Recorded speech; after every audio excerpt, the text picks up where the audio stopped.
Hello, hello, hello. Hello, beautiful and amazing people. How are you today? Good evening to everyone. So I'm super excited that you guys are here tonight. I have a wonderful webinar for you guys. So what we're going to be doing is, hold on, let's see. Okay, so what we're going to be doing is we are going to be going over all things dealing with trust, right? And so I'm going to teach you guys how to protect your assets, how to utilize trust, how to actually set up the trust, and how to build wealth and preserve your wealth with the trust. So that's what we're going to be going over today, you guys. So I have a short presentation for you. So we'll go through a couple slides. After that, then I'll go ahead and open up the floor for Q&A. If you guys have any questions on any of the information that I'm going to go over with you guys for today, okay? So with that being said, we are just going to hit the ground running. So I'm super excited that you guys are here because you are very intentional. You want access to this information so that you could change the trajectory of your family's lives, okay? A lot of you guys have heard of the term trust or trust fund. And so now today you're actually going to know the ins and outs and get familiar with the different types of trust, okay? So with that being said, we're just going to dive right in. So I'm going to go straight to my presentation, you guys, okay? And like I said, it's just a short presentation. And then from there, I'll be able to answer any and all questions that you guys might have. So go ahead and please write down your questions, save them for later so that I'll be able to answer them thoroughly. So here is the presentation. Let's just dive right in. So tonight's webinar is the Wealthy Trustee webinar. So I am Christina Yvette. I'm the founder of 7 Ways to Wealth. So I am a trust strategist, you guys. I have been a trust strategist for quite some time now, since 2015. The way that I got into trust was by way of real estate, you guys. So originally I was a registered nurse working in the hospital, and oh, I was working 12-hour shifts. So 7 in the morning to 7 at night, 5 days a week. And it was exhausting to me. And I was literally living paycheck to paycheck. And I was very frustrated. And the reason I was frustrated was because I was stuck in the hospital with my coworkers and with my patients, and I wasn't able to spend quality time with my son. At that time, he was 1 year old, and now he is about to be 13 years old in a couple of days. So because I was so frustrated, I told myself that I needed to find another stream of income so that I didn't have to forcefully do overtime just to pay the rent. At that point, my rent was only $600, you guys. But when I started my career, I was only making $22 an hour. So that's what I was able to afford at that time. So what I did was I was driving to work one day and I heard one of those infomercials, and the guy on the radio said, "Do you want to learn how to flip houses?" And so it intrigued me.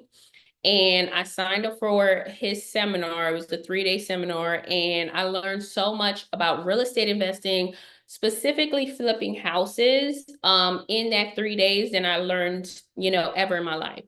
So I signed up for mentorship, and within 6 months of me going to that seminar, I bought my first property.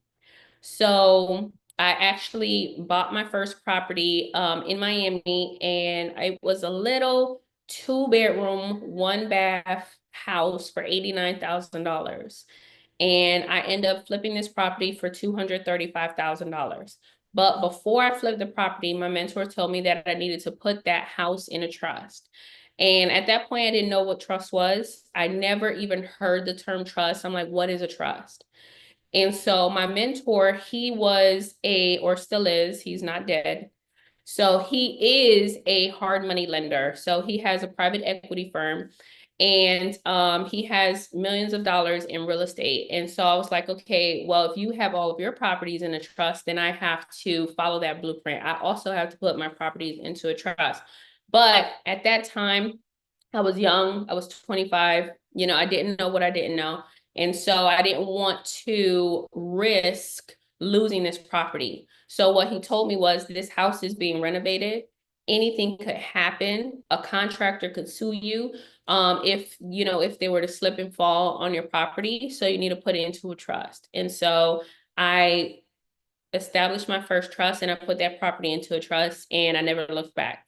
So I've been operating trusts since 2015, since, when I was 25 years old. So with that being said, what I'm going to teach you guys today is how to become a trustee. Okay. That is the most important thing when it comes to you being able to, quote unquote, build generational wealth. I hear a lot of people talk about how they want to build generational wealth, but they don't have the tools to build generational wealth. So that's what we're going to go over today, you guys, the tools to build generational wealth. Now, disclaimer, this is not legal advice or tax advice. So I am not a licensed attorney or certified public accountant, okay? So this is a trustee with almost 10 years of experience teaching you how to become a trustee, okay? So the objective of tonight is for you to learn what a trust is, for you to learn some strategies dealing with building wealth and taxes, for you to learn who the contributors of the trust are, and for you to learn how to operate it and how to protect your assets, okay?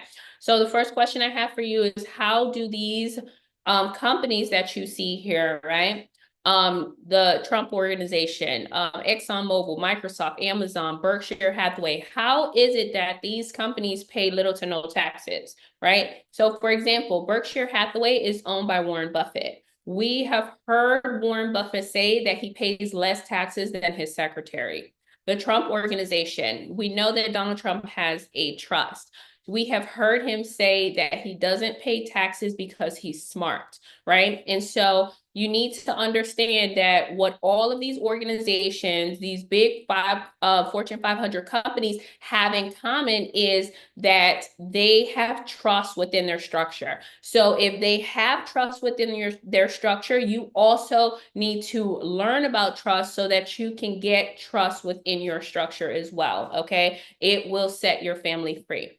So what is a trust entity, you guys? Let's dive into the meats and potatoes here. So a trust, one, is an entity, just like an LLC or a corporation, okay? So just keep that in mind. So just like how you have these businesses that are formed by a limited liability company and corporation, those are entities.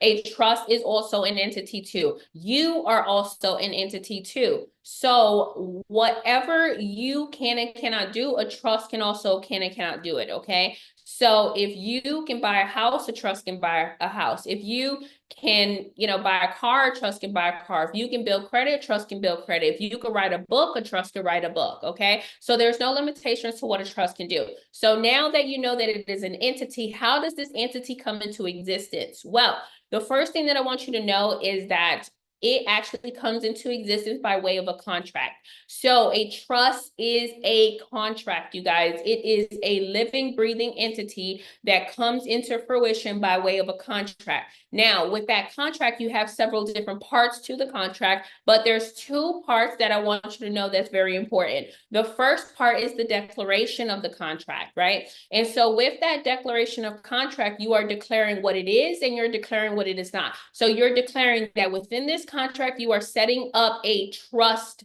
right? A trust. That is the legal structure of this entity. And that you have to also declare what it is not. So what it is not is you are not setting up a corporation, an LLC, association, or any of those other types of entities, okay? So that's one of the most important components of the trust contract. The second component is the actual indenture. The term indenture means agreement, and this is where we are actually putting the bylaws. The bylaws are the rules, the regulations, the different sections and articles within the trust that we actually call provisions. So the provisions inside of the trust are how you want the trust to operate for years and years and years, okay? So they're the do's and the do nots, okay? So these bylaws are extremely important, and this is where where you know how to actually operate the trust based off of the bylaws that you're placing inside of the trust. Now, with the trust, you have two very important dates. You have the establishment date, which is the day that it is being established, meaning that this contract is being, this agreement is being held, okay? And you have the expiration date. That is the termination date, which means that after the trust expires, it no longer exists, okay? So usually a trust, you can operate it anywhere between 1 to 100 years, so be mindful of that. So now if you're intentional about building generational wealth, then you want to operate your trust for the longest period possible. So set it up for 100 years, and then every 100 years, whoever the trustee is at that time, they just have to renew the trust, okay? So it's vitally important, okay? So now let's continue on. So who are the parties involved in this contract? Remember, we have a contract. There's several different parties involved in the contract. You have the grantor, the trustee, and the beneficiary. So the first party involved is the grantor. The grantor is considered the creator, okay? So that is the creator of the trust, okay? So another term that you might hear is settlor or trustor, okay? So with this party, they are the creators of the trust, and usually they are the person who is going to fund the trust initially, okay? So they're going to donate to the trust whatever assets that they want to place. The next party involved is the trustee.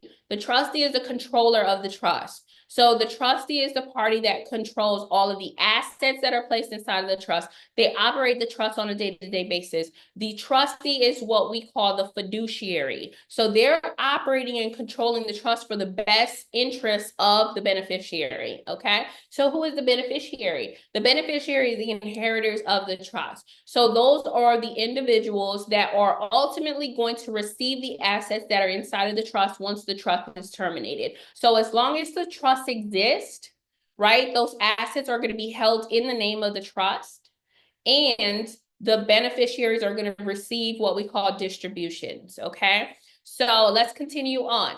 Now, there's different types of trust, you guys, okay? There's hundreds and hundreds of different types of trust. So what you have to do is you have to do your due diligence, your research, and you have to determine what is the best type of trust for you, for your business, or for your family, okay? So I want to give you a couple of different categories of types of trust. So all trusts fall within these types of categories, okay? So just write it down so that when you have the time to do your research, you can look these things up, okay? So the first category that I want to give you is express versus implied. So an express trust is a written trust, you guys. So that is a trust that you see that is actually written in the contract style, okay? And it's in black and white ink, and you physically sign it, okay? So that is what an express trust is. Now, the other type of trust is an implied trust. An implied trust is a verbal trust, you guys. So that is where you have a verbal agreement between the grantor and the trustee, right? And so there's no physical documentation that this trust was actually created. So you just only have the words of the grantor and the trustee, okay? So that's the first trust category. The second one is simple versus complex. So a simple trust is a trust where it's shorter in nature. So that means that there's less bylaws and provisions in this trust, okay? So because it's shorter in nature, the trustees are not required, the trustees are required to give distributions to the beneficiaries, okay? So sometimes it depends on the type of trust. You can determine if they're going to receive it or not. So it's up to the type of trust that you have, okay? So now that you know what a simple trust is, the contrary to that is a complex trust. A complex trust is longer in nature, so that means that there's more provisions, more sections, more articles, more trustee powers.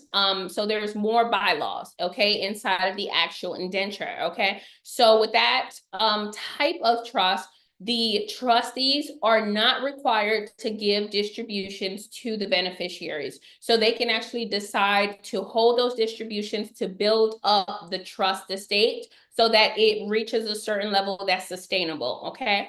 The next type of category is discretionary versus non-discretionary. So a discretionary trust is where the trustee has full discretion to be able to make decisions on behalf of the trust estate that are going to benefit the trust estate, even if it's not mentioned inside of the contract, okay? And a non-discretionary trust is where the trustee doesn't have those trustee powers to be able to make decisions that are not laid out in the contract. So they cannot make decisions for the trust if those actions are not specifically spelled out inside of the contract, okay? So you have that limitation. Now, the next category that I want to tell you guys about is statutory versus non-statutory. With a statutory trust, every single state has its own statutes and codes, okay? So with this type of trust, if you are creating a statutory trust, that means that you're creating it in a specific state, and that whoever is creating it, they're putting the state statutes and codes inside of that contract. So they're embedded inside of the contract, which means that that trust is limited. Why? Because it can only be used in that specific state, since those state statutes and codes, or what we call laws, are embedded inside of the contract, okay? So you're only limited to use it in that one state.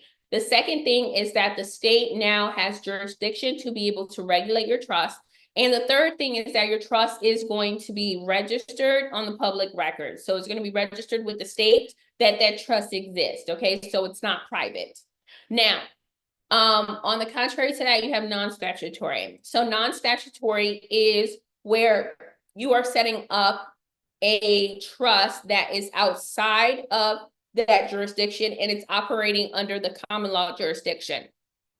So what that means is that with that type of trust that's non-statutory, there are no state statutes and codes. So there's no state laws embedded inside of your contract, which means that you can actually use it in any state. So you can use it in all 50 states as well as all of the US territories, okay? So you have more flexibility to be able to operate your trust, okay? Now, the last critical category that I want to tell you guys about is revocable versus irrevocable. With a revocable trust, right? We are only referring to one party when we're referring to a trust being revocable or irrevocable. So the only party that we're referring to is the grantor. So if we're referring to the grantor, what we're saying is that with a revocable trust, the grantor / creator is able to make changes. They're able to terminate the trust whenever they want. They're able to replace or remove the trustees and the beneficiaries, right? And if they were able to place assets inside of the trust, they can then go ahead and remove those assets, okay? So that is a revocable trust. And typically with a revocable trust, the grantor and the trustee is the same person. Because that is usually the case, this type of trust, your assets are not fully protected. So that means that your trust can be sued, right? And if your trust was sued, then when it goes to court, the judge will penetrate through that trust. And that means that they can then, if they decide to pierce through your trust, that means that they can then force you to produce the trust in court. If they force you to produce the trust in court, that means that now everyone is going to know the contents of the trust. They're going to know the assets that you have placed in the trust and who are the beneficiaries and what's the net worth of the trust, okay? And creditors can actually come after the assets that you placed inside of a revocable trust, okay? So unfortunately, your assets are not fully protected because of that reason. Now, on the contrary to that, you have irrevocable, With an irrevocable trust, that means that the grantor creator has irrevocability. That means that that person cannot amend or make any changes to the trust. They cannot remove the trustee, remove the beneficiary, and if they were to place assets inside of the trust, they cannot take those assets out. Because with an irrevocable trust, the grantor and the trustee are not the same person. The assets are fully protected. So that means that any creditors pertaining to those two individuals cannot come after the trust estate. Now, if that irrevocable trust was sued, the judge would decide not to pierce through an irrevocable trust. It is highly unlikely that the judge would decide to pierce through it, which means that you get to maintain your privacy, okay? And that your trust is what we call an impenetrable trust, okay? So out of all of the categories that I just mentioned, the type of trust that you need to have needs to fall within all of these categories. So it needs to be express in nature. It needs to be complex. It needs to be non-statutory. It needs to be discretionary, and it needs to be irrevocable. That is what we call the bulletproof trust, you guys. And that is the type of trust that you guys want. So one thing you need to do is when you are ready to create your trust, the first thing you need to do is to determine what type of trust you want to create. So that's why I gave you an example of several different categories, because you need to make the decision for your family on the best type of trust that's for you, okay?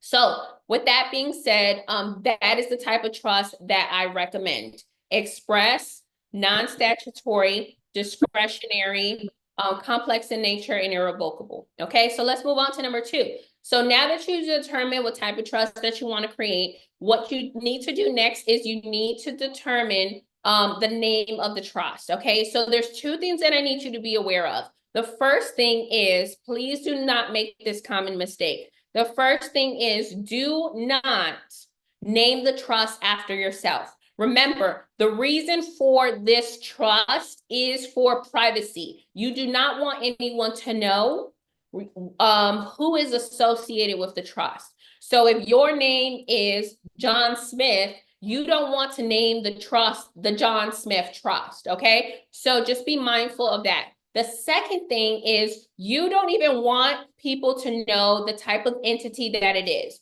So you don't want people to know that it is a trust. So do not have the actual word trust in the name of your trust, okay?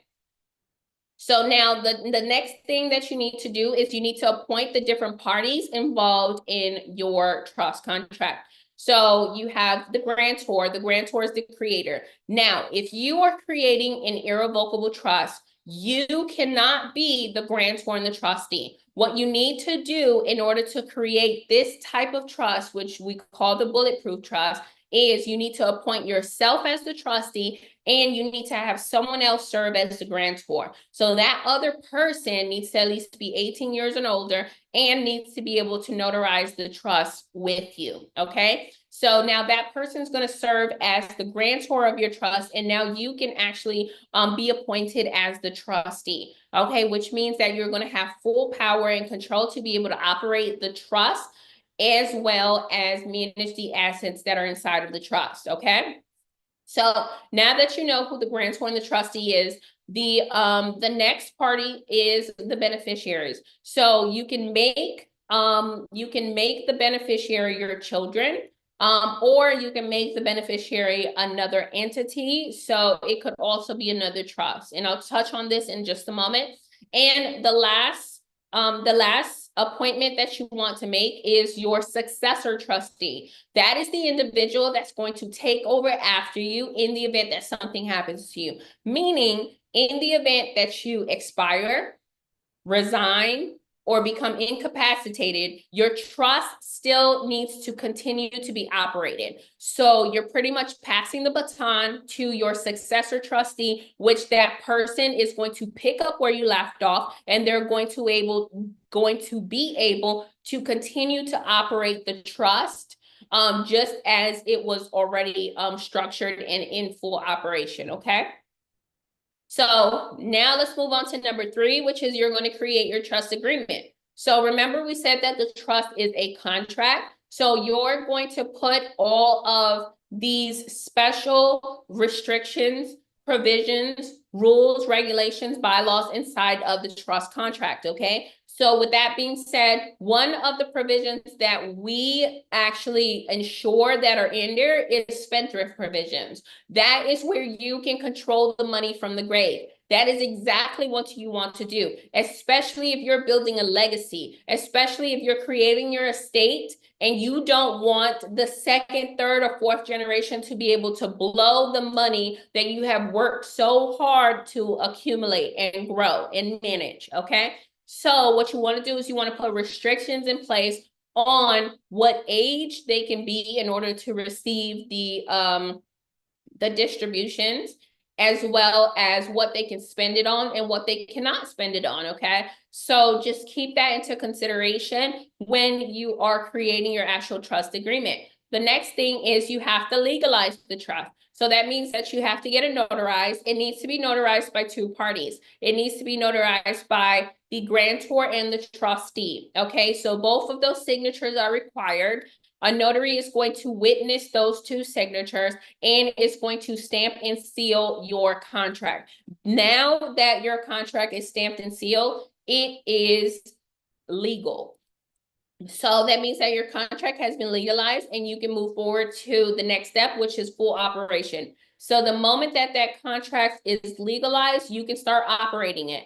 The first thing that you want to do is you want to go ahead and get an EIN number with the IRS. That's an employer identification number that will allow you to initiate banking purposes, okay? So that is going to put you in position to where you can go open up a trust fund account, okay? So that's a bank account that is issued in the name of a trust, all right? And that's what we call the trust fund. So there are two things that are required when you're going to open up this trust account, okay? And the two things that are required is one, the EIN number. The second one is the certificate of trust. The certificate of trust is a one-page summary, which actually proves that the trust exists.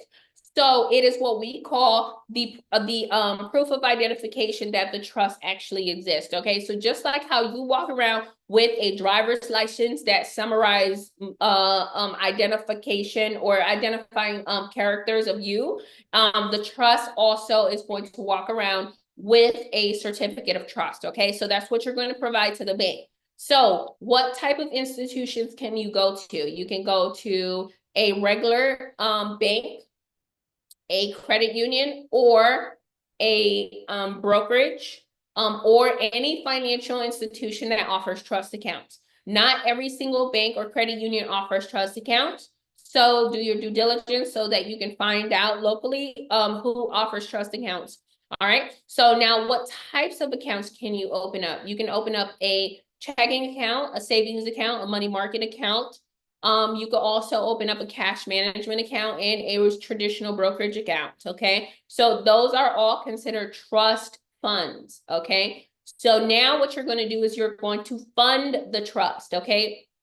So that means that you're going to be adding value to the trust. You can fund it with fiat currency like the US dollar. You can fund it with precious metal, with real estate, things like that. So let's just say that you went and opened up a trust account. So what you're going to do is whatever that bank, whatever their minimum is, you can go ahead and place that minimum in there. So let's just say, for example, you're going to open up an account with Truist. Their minimum is $100. You're going to fund that trust account with $100. You're going to document that. You're going to add it to your documentation that you funded the trust with $100. Now you've added value to the trust, okay? So the last thing that you're going to do is, and this is the very most important thing, okay? The very most important thing is that you're going to transfer assets into the trust. So your assets are not going to be fully protected if they are not inside the trust. So you want to ensure and make sure that those assets are inside of the trust, you guys. So for example, let's just say that you have a primary residence. This is where you live, right? This is where your kids live, right? And so with this primary residence, a lot of you guys don't know that all your information is on the public records. So with that house, all you have to do is just go on the county's website, do a quick property search, put in your name, and every single home that you own in that county is going to populate on that list, okay? So it's very easy for them to find out what properties you own. Or you can do it vice versa, where you can just put in the address, and then the name and the contact information of the owner pops up. So currently you're on the public records as the owner of that property. You want to change that. That right now is putting you in a position to where you are low-hanging fruit for an attorney, right? And someone who wants to sue you. So what you want to do is you want to ensure that that asset is safe. And so you want to place it inside of the trust. So you're going to transfer, your primary residence into the name of the trust. You're going to now deed it over from your personal name into the name of the trust. You're going to record it with the county. Now they're going to update the public records to show that the new owner of that house is the trust account, right?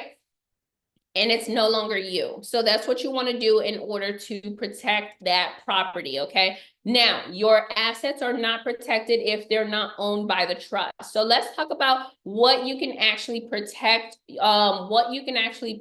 yourself from, or what a trust can help you protect yourself from, okay? All right, so the number one reason why you actually want to set up a trust is for asset protection, you guys. The second reason is privacy. And these are two vitally important points. So what can a trust protect you from? It can protect you from bankruptcies, from divorce, from foreclosures, from heavy taxations, from lawsuits, and from probate, okay? So let me give you a few examples. The first one is divorce. Divorce is a transfer of wealth, you guys. A lot of you guys have seen it, to where a couple will get divorced and one person will end up with everything and the other person will end up with nothing. And so you don't want that to be you, okay? Because unfortunately, sometimes, 10 years down the line, people, they change, okay? And so what you want to do is you want to protect yourself now. So the way that a trust can protect you is if you have a trust. That means if you set up a trust, if you place that home or that cash that's in the bank account, or that car, whatever asset that you have, if you place that inside of a trust, you are not the trust is not you. Which means that if you get divorced 5 years into the future, the only things that can be included in that divorce settlement, right, which is a lawsuit, the only thing that can be included in that divorce settlement is assets that are in your personal name. Meaning your 401k, your house if it's in your personal name, as well as any other assets that you might have, as well as any debt, right? So now, if you have that trust and you have assets in that trust cannot be pulled into your divorce. Because, as I just said, you are not the trust is not you. So the divorce is between these two people, not between a trust and that person, okay? So the trust cannot be included legally inside of the divorce. So the assets that are owned by the trust are fully protected, okay? So that is something that you need to consider. The next thing is heavy taxation. A lot of us are giving away half of our income to the IRS, especially if we live in these high income states like New York and California. So one beautiful thing about one of the trusts that we use within our structure is that the IRS will allow you to donate up to 60% of your annual gross income to the trust. So that means that if you make $100,000 for the year, you can donate $60,000 to your trust. And instead of you being taxed on the whole $100,000, now you'll only be taxed on $40,000. Okay, that means that you will be saving thousands and thousands and thousands of dollars that you can now allocate somewhere else. Where can you allocate it? To an investment that's going to cash flow, that's going to bring you compound interest and returns. That is where you want to allocate the money that you're going to be saving by not giving it to the IRS, okay? So what can a trust save you from? Capital gains taxes, death tax. So a lot of you guys don't know that the government taxes you when you die. I'm going to repeat it again. The government taxes you when you die. There is a death tax, but a trust will help you avoid that taxation because the trust is not dying. Okay? So you have inheritance tax, you have death tax, you have estate tax, you have different other, you have federal income tax. So there's so many different taxes that you will be able to save on in order to build wealth efficiently and effectively by using those funds somewhere else. Let's move on to lawsuits, you guys. So the first thing I'm going to tell you is do not wait until you're getting sued to protect yourself from a lawsuit.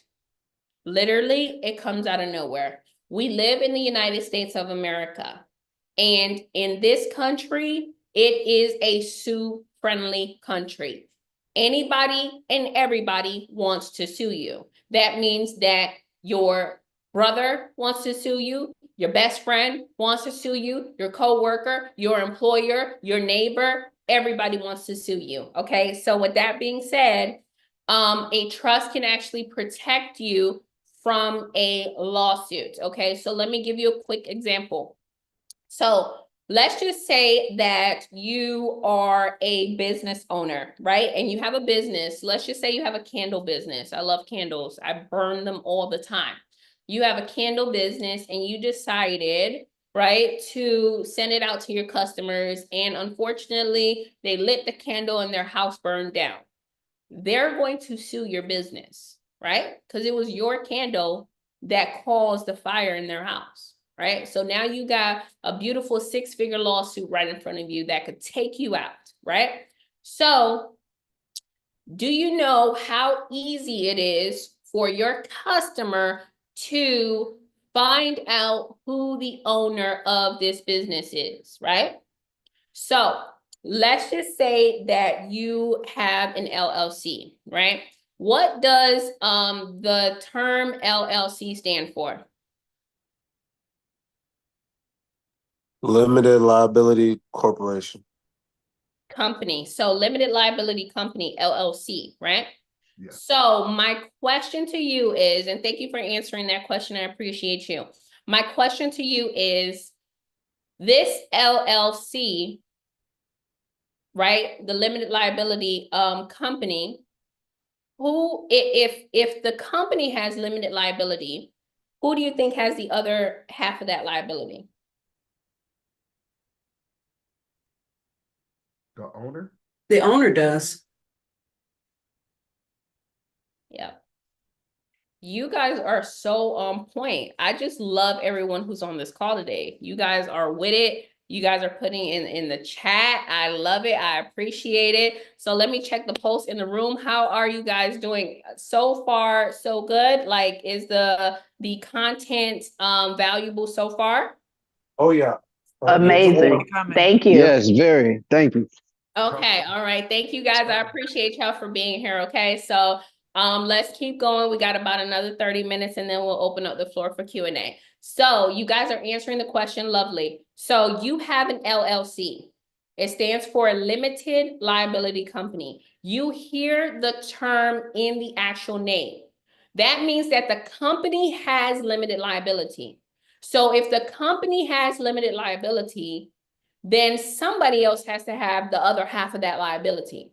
So the other person who has the other half of that liability is the person who created the company, which is, for an LLC, an authorized member.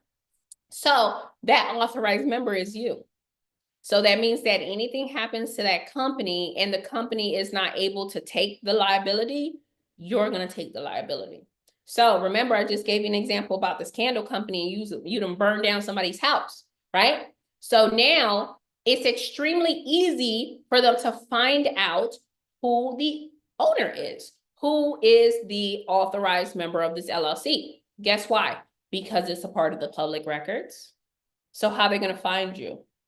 All they have to do is go down to the Secretary of State's website, put in the name of your LLC, and all of your information comes up.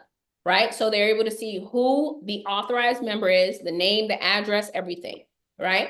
So now they know who they need to go after. Now they know who they need to sue, okay? So they decide to sue your company, okay? So now that your company has gone through a lawsuit, right?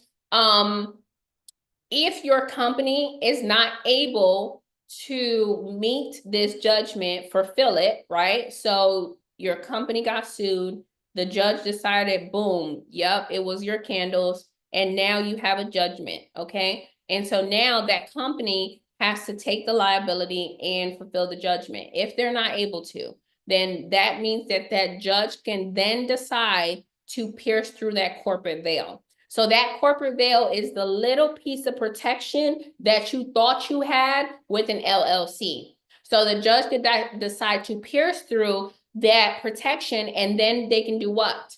They can go after the owner. The owner is you, the authorized member. So what can they do, right? You got a 6-figure judgment. So what can they do? They can garnish your wages if you still have a job or a 1099 or a W-2 or anything. They can garnish your entire bank account, right? The personal bank account that you have in your personal name, not the business bank account. They're going to do both. They can also seize your assets. So that means that that primary residence where you and your children and your spouse live, they can go ahead and seize that house from you in order to fulfill the judgment. You don't want that to happen. So in order for you to avoid that from happening, the only thing that you have to do is set up a trust. And now that you've set up this trust, the trust is going to own the LLC and not you. So what's going to happen is that LLC that you have, you're going to remove yourself as the owner. So that means you're going to do an amendment to the articles of organization. You're going to remove yourself as the authorized member. You're going to add the trust as the authorized member. Now, through the Secretary of State, the public records is updated to show that this LLC is owned by a trust. Now, if your client, your customer wants to sue you, they have to go, they're going to sue the company, right? But they have to go after the trust if they want to go after the owner, right? And the trust is going to take full liability over that business. So they're not going to ever come after you personally. They're not even going to know that you're the owner, right? Or the person managing the entity, because your name never appears anywhere on the public records, and you're safe, right? Because that entity is owned by a trust. You need to have that first layer of protection between you and the company. It's so vitally important. So please, I'm going to say it again. Do not wait until you're getting sued in order to prepare, in order to be fully prepared for a lawsuit. Okay? All right. So let's move on to the next thing, you guys. Okay, let's go jump back to the slides real quick. So now the next thing that I want to talk to you guys about is probate. Okay. So let me ask you a question here. So let's just say you have a primary residence, right? You have this nice, big, beautiful, fancy house that you live in. I love the house that you live in, right? You work so hard for this property. You got a 30-year mortgage. You, your spouse, your kids, you live in there. White picket fence, everything. Now, this property is owned by you. If you didn't wake up tomorrow, please tell me, how do you expect this property to be transferred to your children's name or your spouse or whoever you want to inherit this house? Come off mute, let me know. How do you expect that transfer to happen? Will and trust. With the trust? Okay, no, you don't have a trust. You No, it's then not you gonna be. can't. So the Not. judge got to do it. If we don't this do it, house, this Probate. house is in your personal name. Okay, look, Exactly. Somebody just said Probate. it. The Say it courts get again. involved. The courts. We're gonna have a family Yes. fight. Thank That you. too. Thank The you. courts will Yeah. take over your stuff. I've been through it. Trust me. Probate. Probate, you have to go to probate. We're gonna Probate get is like Pookie and almost Ray $5,000, Ray. We're gonna fight over $6,000. I just went through it 3 years ago with my mother-in-law. She left an estate. She left a will, but no executor on the will. So we had to go through probate, and he was the only child. Exactly. It's crazy. So we had to go through all of her brothers and sisters. The attorney had to do that, send a letter to all the brothers and sisters, and they had to say that this was the only child, but you have to pay $5,000-$6,000 to even do that. And then the courts that she sent the letter to the courts, and that took months, almost a year, to even sell the house. So we had to pay the mortgage on the house for 1 year, sell everything in the house. It was a mess. It was just, don't do that. Trust is the way to go. I'm listening to everything you have to say, and you are absolutely 100%. And I don't even know you. And this is crazy that you're saying all of this stuff, because I went through it twice with my mother. My mother and my dad just passed away 2 years ago, and I went through it twice. And I wish I would have known you then. Well, Yeah. let me ask you a question real quick. Yeah. Just like what the lady's saying, a cousin of mine passed away, left a ton of money. We have a will and trust, but his estranged wife filed what is called the 850 petition to contest the will and trust. So we're in our third year. It's about to probably be summed up in January, but we've been doing that whole fight with the lawyers and attorneys, but we have a good attorney, so we filed some injunctions and everything. So everything seems like it's switching back this way. What about an 850 petition on a trust? Yeah. Okay. So we're not going to talk about the 850 petition, but that is what I want to bring to you guys' attention, right? Is exactly what Darren and Tanya are saying, which is that if you don't have your affairs in order, it's going to go to the courts. And thank you for bringing that up, because probate is something that is obviously, we're all going to go through it, unfortunately, right? We're all going to go through it unless we have a trust. But what Darren is bringing up is that there are, whenever you have a special situation to where you have a will and a trust, then there can be a petition, right? Or there can be a beneficiary that decides to challenge the estate, and you don't want that to happen. So you definitely do not want to have a will if you have a trust, because the will is going to pull the trust into probate. There are situations where trust can end up in probate, and that's only if the beneficiaries contest, right? So, and that's only if you have a will. So let's talk about it, right? So a will is a wish list, you guys. Let's just be real, right? A will is going to end up in probate.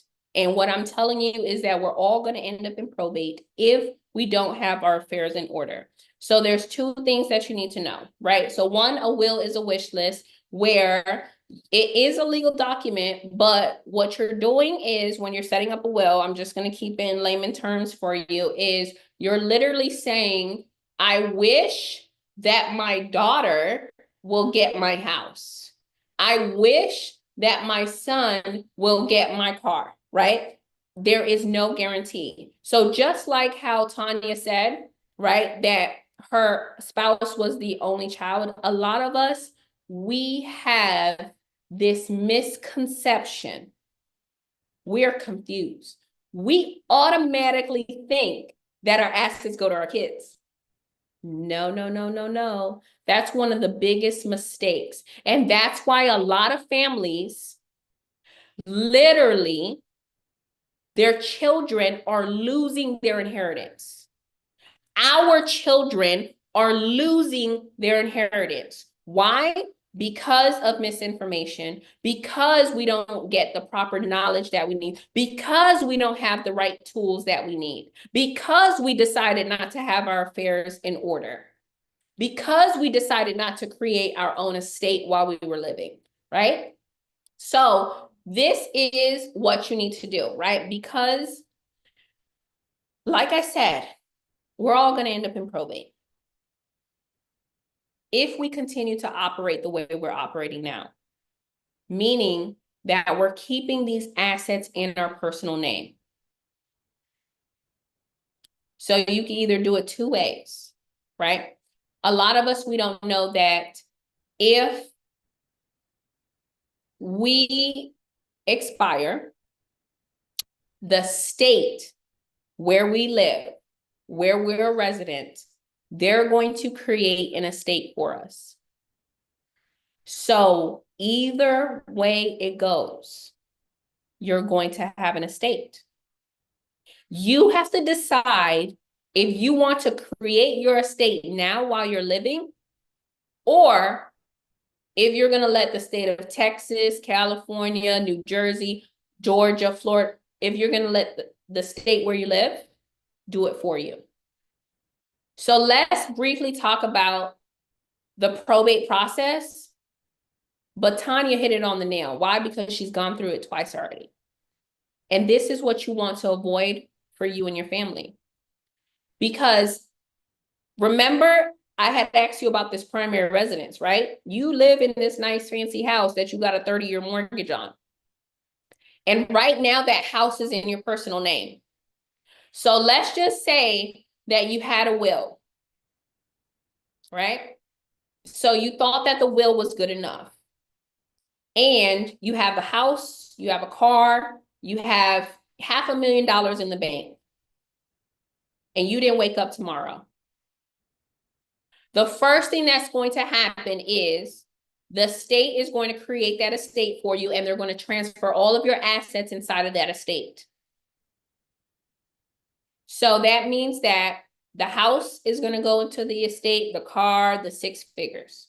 So now your estate needs to be represented in probate court. It's going straight to probate court. So it needs to be represented in probate court, right? So that it means that it needs to be represented by a probate attorney, and it's going to be in probate court.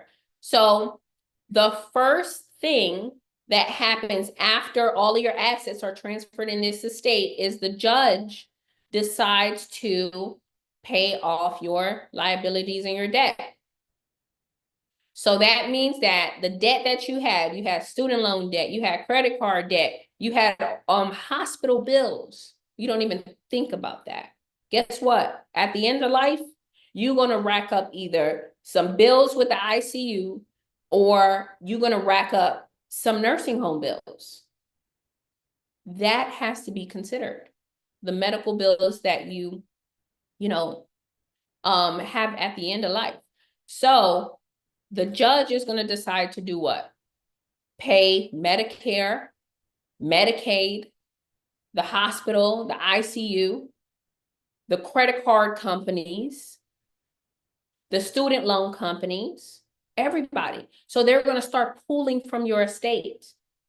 Then they're going to hit you with estate tax, death tax, inheritance tax. Why? Because the government created the estate for you.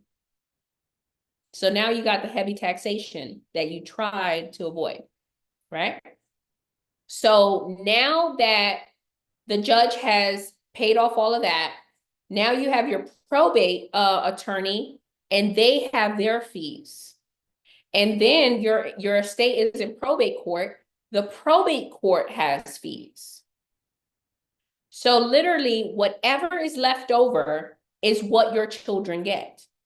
Your children literally get the leftovers, if there's anything that's left over. Because I've heard and seen and witnessed a lot of horror stories when it comes to probate. One of my clients just told me that the state of Massachusetts just took $126,000 from the estate. Another one of my clients, they were forced to sell mom's house because of ACA, another medical agency. So you're literally, if you do not create your own estate, then you're literally leaving it up to the judge, right? You're leaving the decision on if your children receive their inheritance, if they get to keep mom and dad's house, to a judge that doesn't know you, and that judge doesn't know your child, right?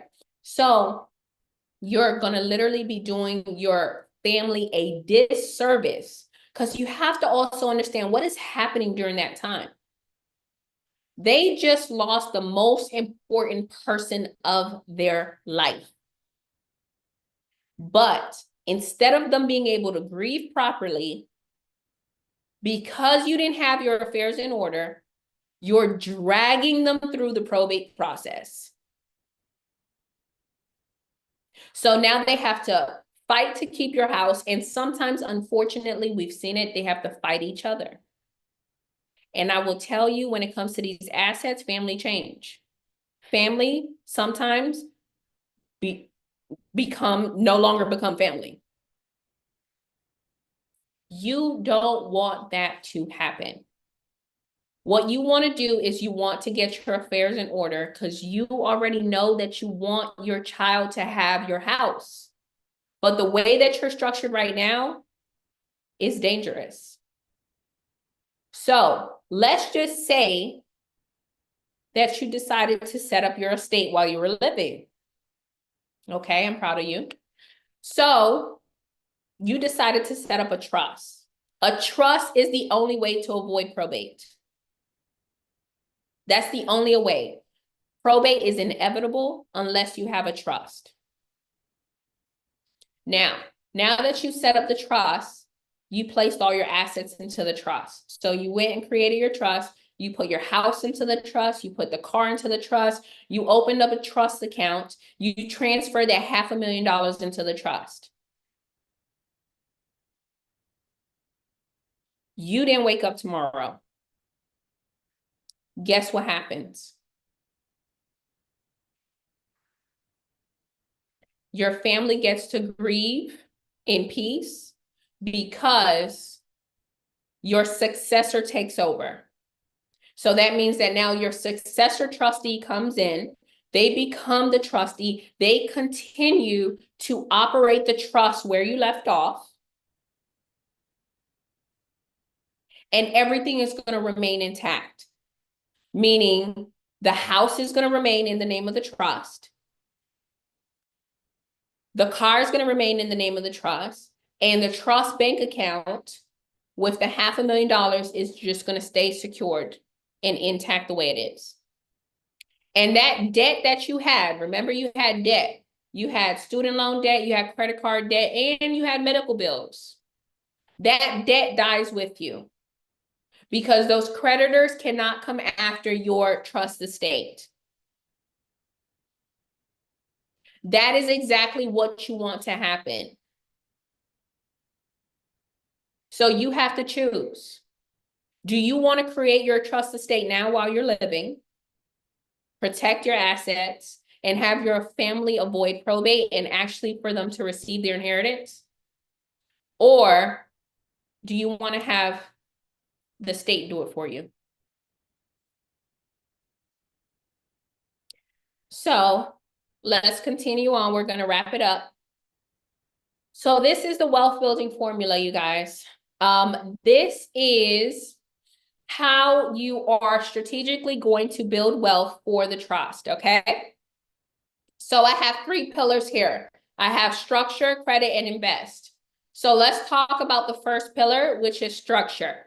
It's really important for you to be properly structured, for you to also incorporate multiple trusts within your structure. You cannot put all of your eggs in one basket, which means that you cannot put all of your assets in one trust. Remember, I told you at the beginning of the call, it is possible for a trust to be sued if they're able to serve the trust. You don't want all of your assets in one trust. So the 3 trusts that I recommend is a business trust, a family trust, and a tax-exempt trust. You want to have a for-profit and a nonprofit within your structure. So let's talk about the business trust. The first thing that I want you to know about this entity is that, one, you're going to use it for entrepreneurs and business owners, and you can use it two types of ways. The first way is you can utilize this business trust as a holding company. So I gave you that example earlier about how a business trust can own an LLC. So that's the reason why you would want to set up this type of trust, so that the business trust can have full liability over the LLC as well as the assets that are associated with the LLC. Remember, the LLC is an asset. So you're placing that asset inside of the trust. You're going to list it in the trust contract as an asset. The next thing is, if that LLC owns commercial units or any type of business vehicles or heavy machinery and equipment, those assets can then be placed inside of the business trust for protection. Because those assets are not going to be protected if they're in the name of the LLC, but they're going to be protected if they're in the business trust. So that is one reason, or the first reason that you can actually use this type of trust as a holding company. You definitely want the business trust to be the first layer of protection between you and the LLC. You need that middle entity. It's vitally important, especially if you're going to get sued. Please do not walk around here thinking that you're invincible. I have had conversations with people who they're like, yeah, I need to set up a business trust. And I'm like, okay, yeah, you definitely need it. You have 2 businesses. Then they call me 6 months later and they're like, Christina, I'm being sued. I need to set up the business trust. I'm like, why are you waiting till after you're being sued? You should have did this 6 months ago. But guess what? You didn't think that you was going to get sued. So that's why business trust is highly recommended if you're operating a business. Now, the second way that you can use it is if you want to operate a business. So with this type of entity, you can, so if it is going to be your holding company, it's going to be non-operational, meaning that it's not offering products or services. It's only used as management of the LLC or the actual business that is offering products and services. The other way you can use the business trust is as a fully functioning operating business, where it is offering products and services like real estate, e-com, restaurant, whatever kind of business you want to operate. So that is vitally important. So now with, so now let's just say that your LLC generated $100,000.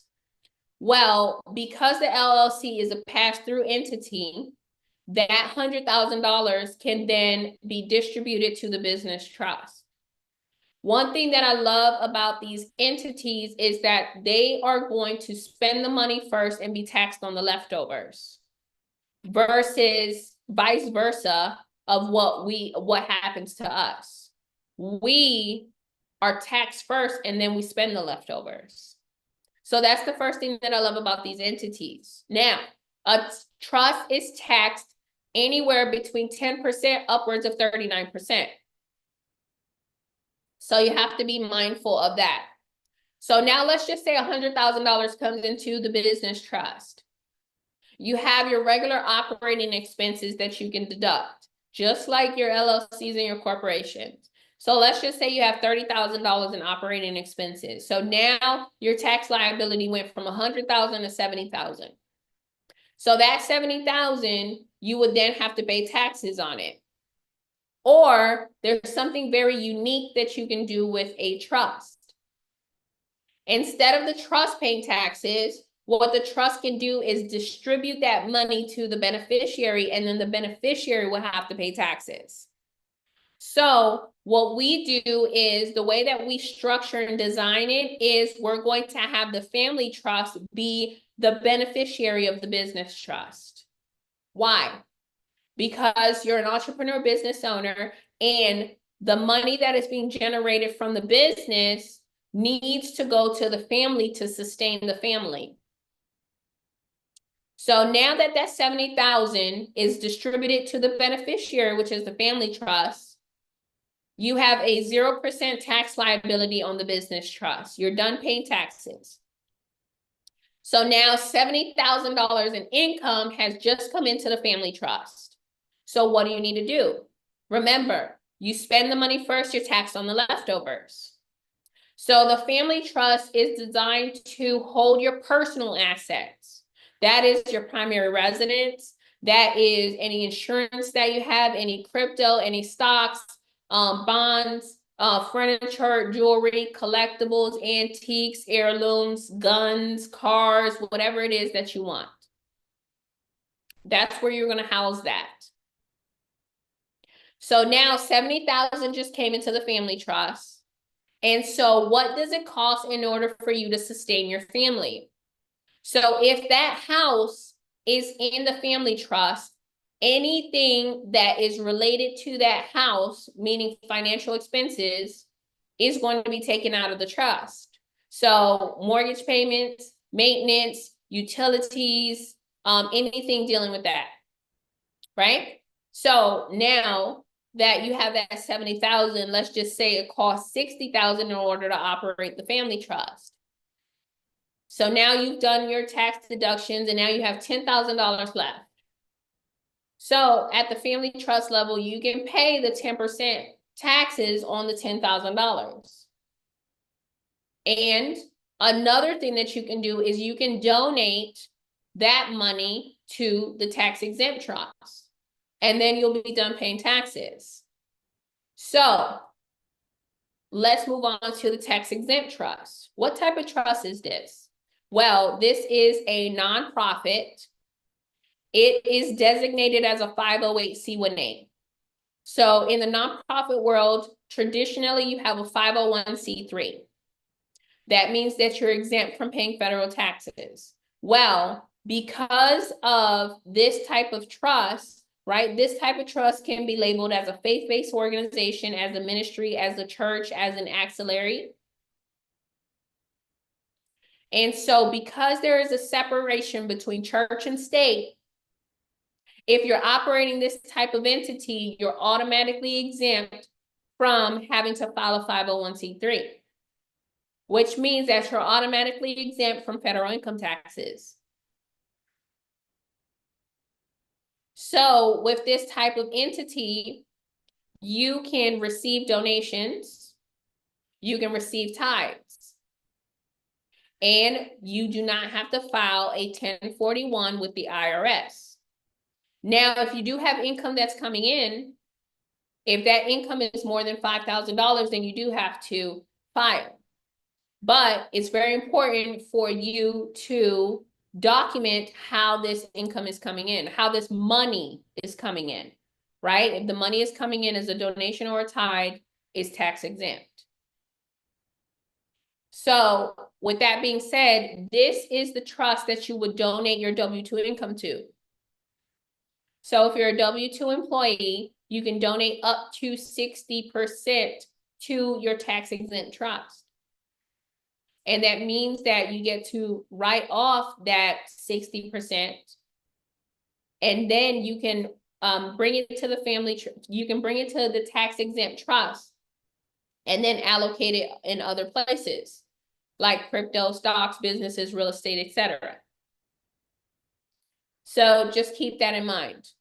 With this type of entity, you're automatically exempt from federal taxes, but then you can also qualify to be exempt from state taxes, county taxes, property taxes, sales taxes. So let's move on to the second pillar, which is credit. One thing is that if you have this nonprofit, you do qualify for grants. So just keep that in mind. The second thing is that you want to put yourself in a position to where you're using OPM, other people's money. That is how you're going to be able to build wealth, by leveraging a second credit profile, by actually building credit for the business trust. So you're going to build business credit for the business trust because the business trust is going to get an EIN number, employer identification number.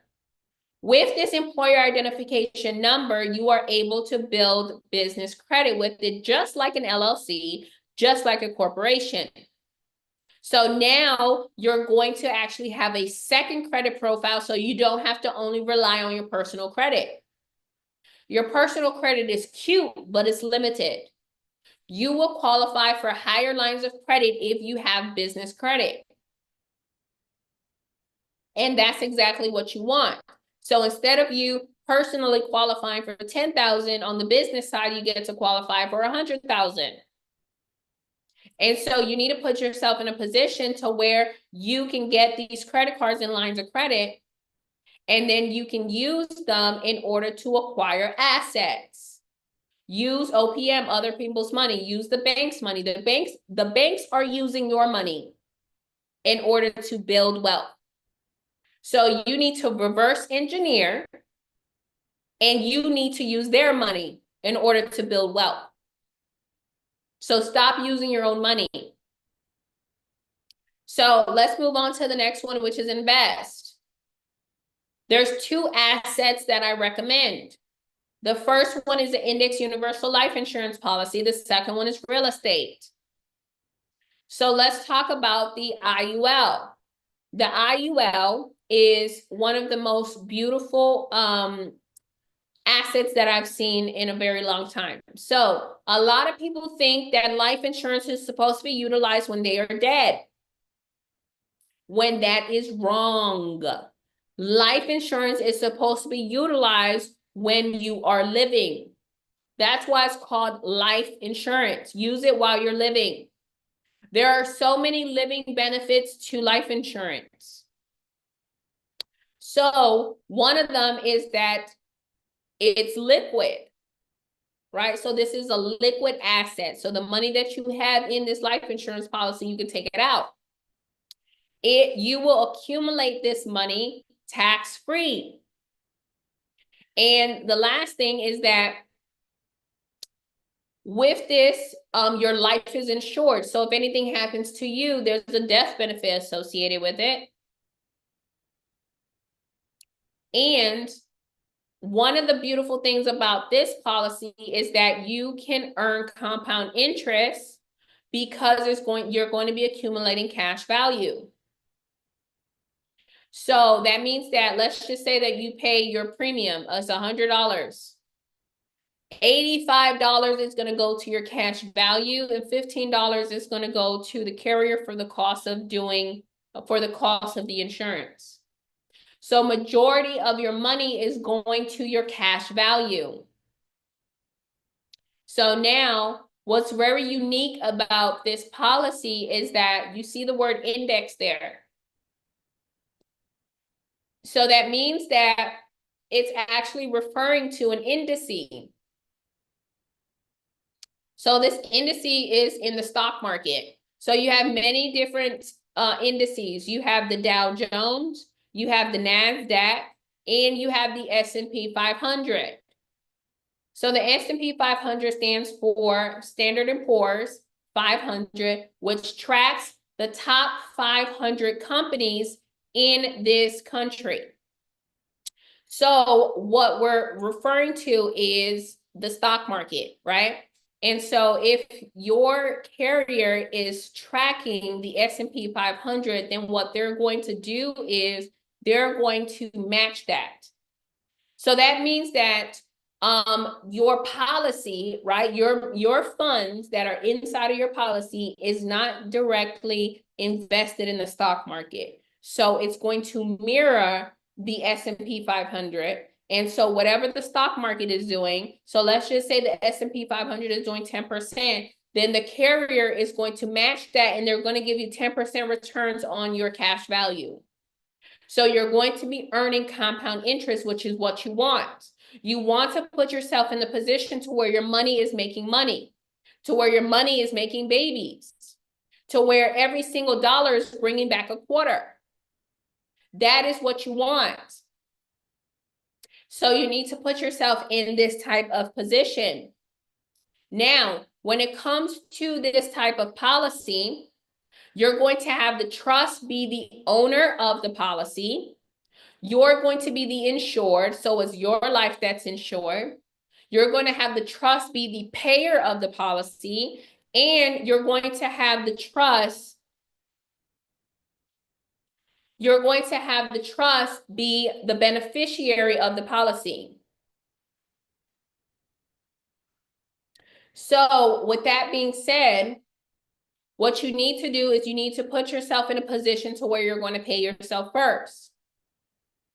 So let me break down this concept for you, right? So a lot of us, we are W-2 employees.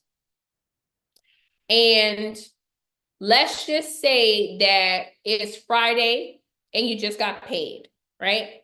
What is the first thing that happens when you get paid? The first thing that happens is before you even get paid. Taxes. Taxes Oh, withheld. yeah. Exactly. Deductions. You guys are on point. So the first thing that happens is FICA, right? The federal income taxes are being withheld. That's correct. Then you have your Social Security and you have your Medicare. So that's already 3 entities. And then the last thing you have is your 401k contribution. So now literally, before you even see a penny of your own money, 4 agencies have gotten paid. They have already taken from your paycheck. So you literally paid them first. Now that you know that 4 agencies have gotten paid before you even see a dollar, what's the next thing that happens? You receive your direct deposit. So your direct deposit goes straight into your bank account. So let's just say that it goes into Wells Fargo, Chase, Bank of America. So let's just say that you just got $5,000. So that $5,000 was just direct deposited into your bank account, right? And so now, what is the bank doing? So the bank is literally leveraging your paycheck, and they're going to go out and pimp out your funds. Lend it. Exactly. Thank you. They're going to go and pimp out your funds and lend it out. Lend it out for what? For car loans, student loans, credit cards, and mortgages. Homes. Exactly. So now you have just allowed Bank of America to go ahead and lend out your money, and they are going to be earning what? They're going to be earning 10%, 15%, 20%. Interest.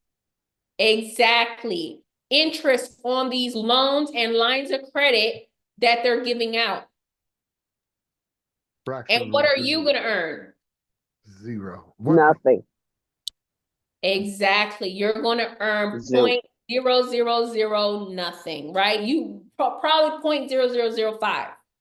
So you're literally going to earn nothing from your paycheck going into Bank of America, right?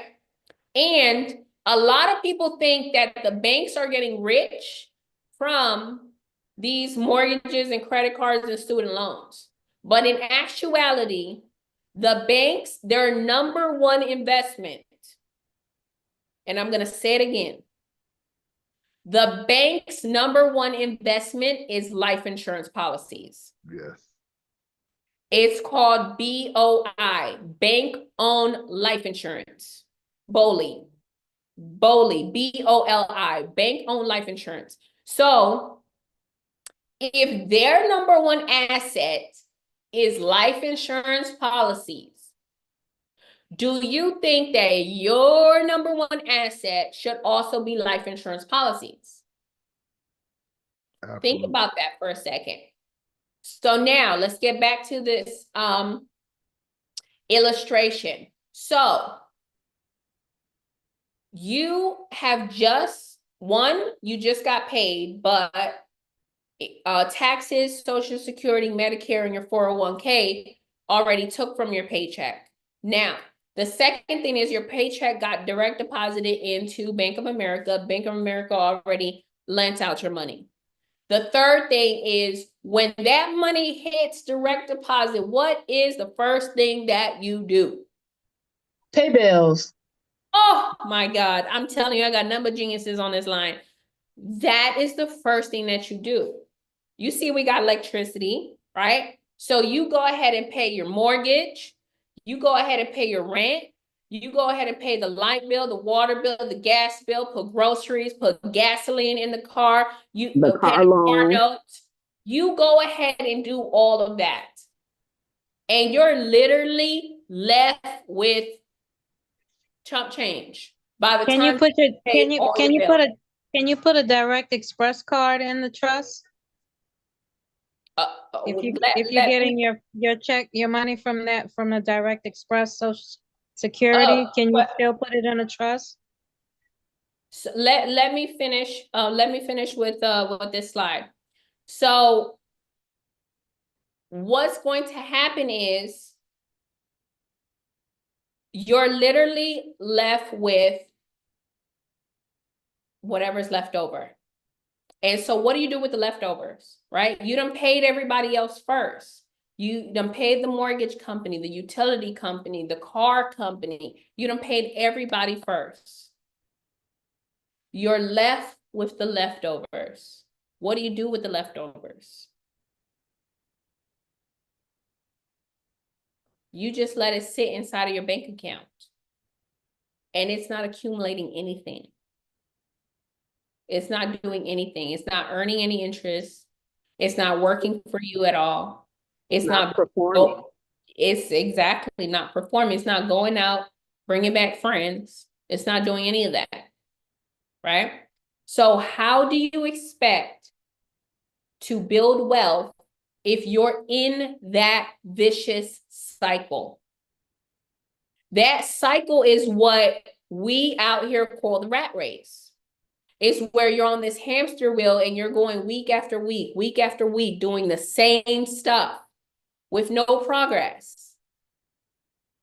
So now it's going to take a mindset shift for you to get out of that race and for you to be able to do things differently for you and your family, and for you to be able to build wealth efficiently and effectively. And the only way that this truly is going to happen is if you make the decision to pay yourself first versus last. So the way that you're going to pay yourself first is when those funds, and now this is not an overnight thing, what I'm about to tell you. This is not an overnight thing. This takes time to accumulate. You have to build up to this. Now, when you receive your direct deposit, instead of you going to pay the mortgage and the utilities and the car loans and all this stuff first, what you're going to do is you're going to funnel those funds into your index universal life insurance policy. So now that $5,000 that just came in, your cash value goes up by $5,000, right? And then the beautiful thing about it is that you're going to earn compound interest because the insurance carrier is going to match the market. They're going to match the S&P 500. If the S&P is doing 8%, you're going to earn 8% returns on your $5,000. So that is you actually putting yourself first, because you're parking that money into a vehicle where you're going to eventually be able to compound, which is you're going to be able to double and triple and quadruple those funds that are in there. And now those funds are actually working for you. But you need access to those funds to be able to pay your bills. So what you can do is you can borrow against your policy, which means that this is a liquid asset. So you can request a loan from the life insurance company. They're going to look at your cash value and see that you have $5,000 in there. So they are going to approve and issue you out a loan for $4,800. That $4,800 is going to go straight back into your bank account direct deposit. And then what's going to happen is you are then able to now pay your bills, the mortgage, the gas, the light, all of those things. And those funds that you just received from the life insurance carrier do not need to be paid back, because they're automatically going to be deducted from your death benefit. So that is a beautiful strategy for you to build wealth. And I'll touch a little bit more on it. So now let's move on to real estate. When it comes to real estate, your trust can own real estate. Your trust can get a mortgage. Your trust has to qualify for the mortgage. Okay? So the trust can own the property directly. So what you're going to do is you're going to put the trust in a position to where it's sustaining itself. You're not going to put yourself in a position to where you are pouring in your W-2 money into the trust.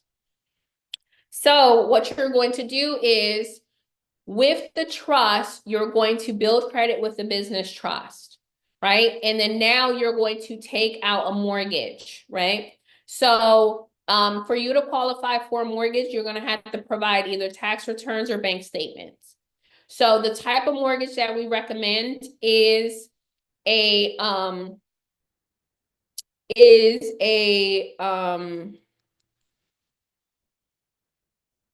it's escaping me right now.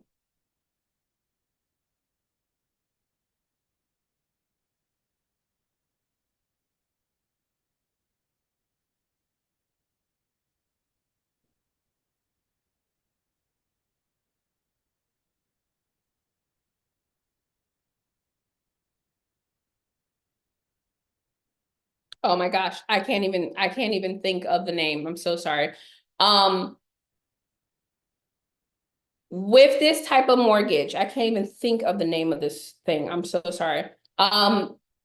It's an investment loan that you're going to get for real estate. Okay, so it's only specifically for investment properties. And so they're going to give you, the mortgage company is going to give you up to 80% of the purchase price with this specific type of loan.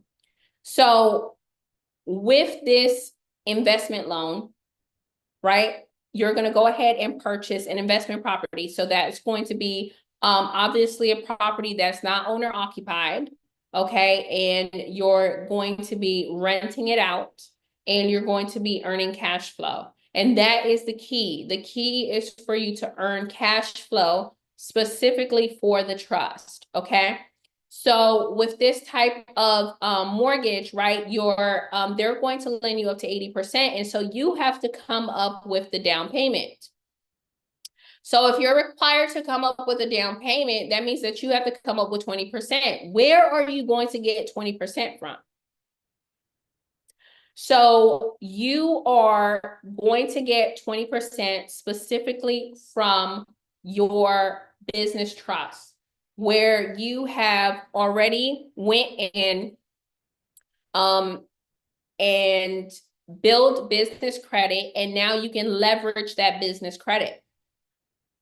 So that means that you already have lines of credit and credit cards, and you can strip those credit cards and those lines of credit. You can go ahead and strip those credit cards and those lines of credit. Hold on 1 second.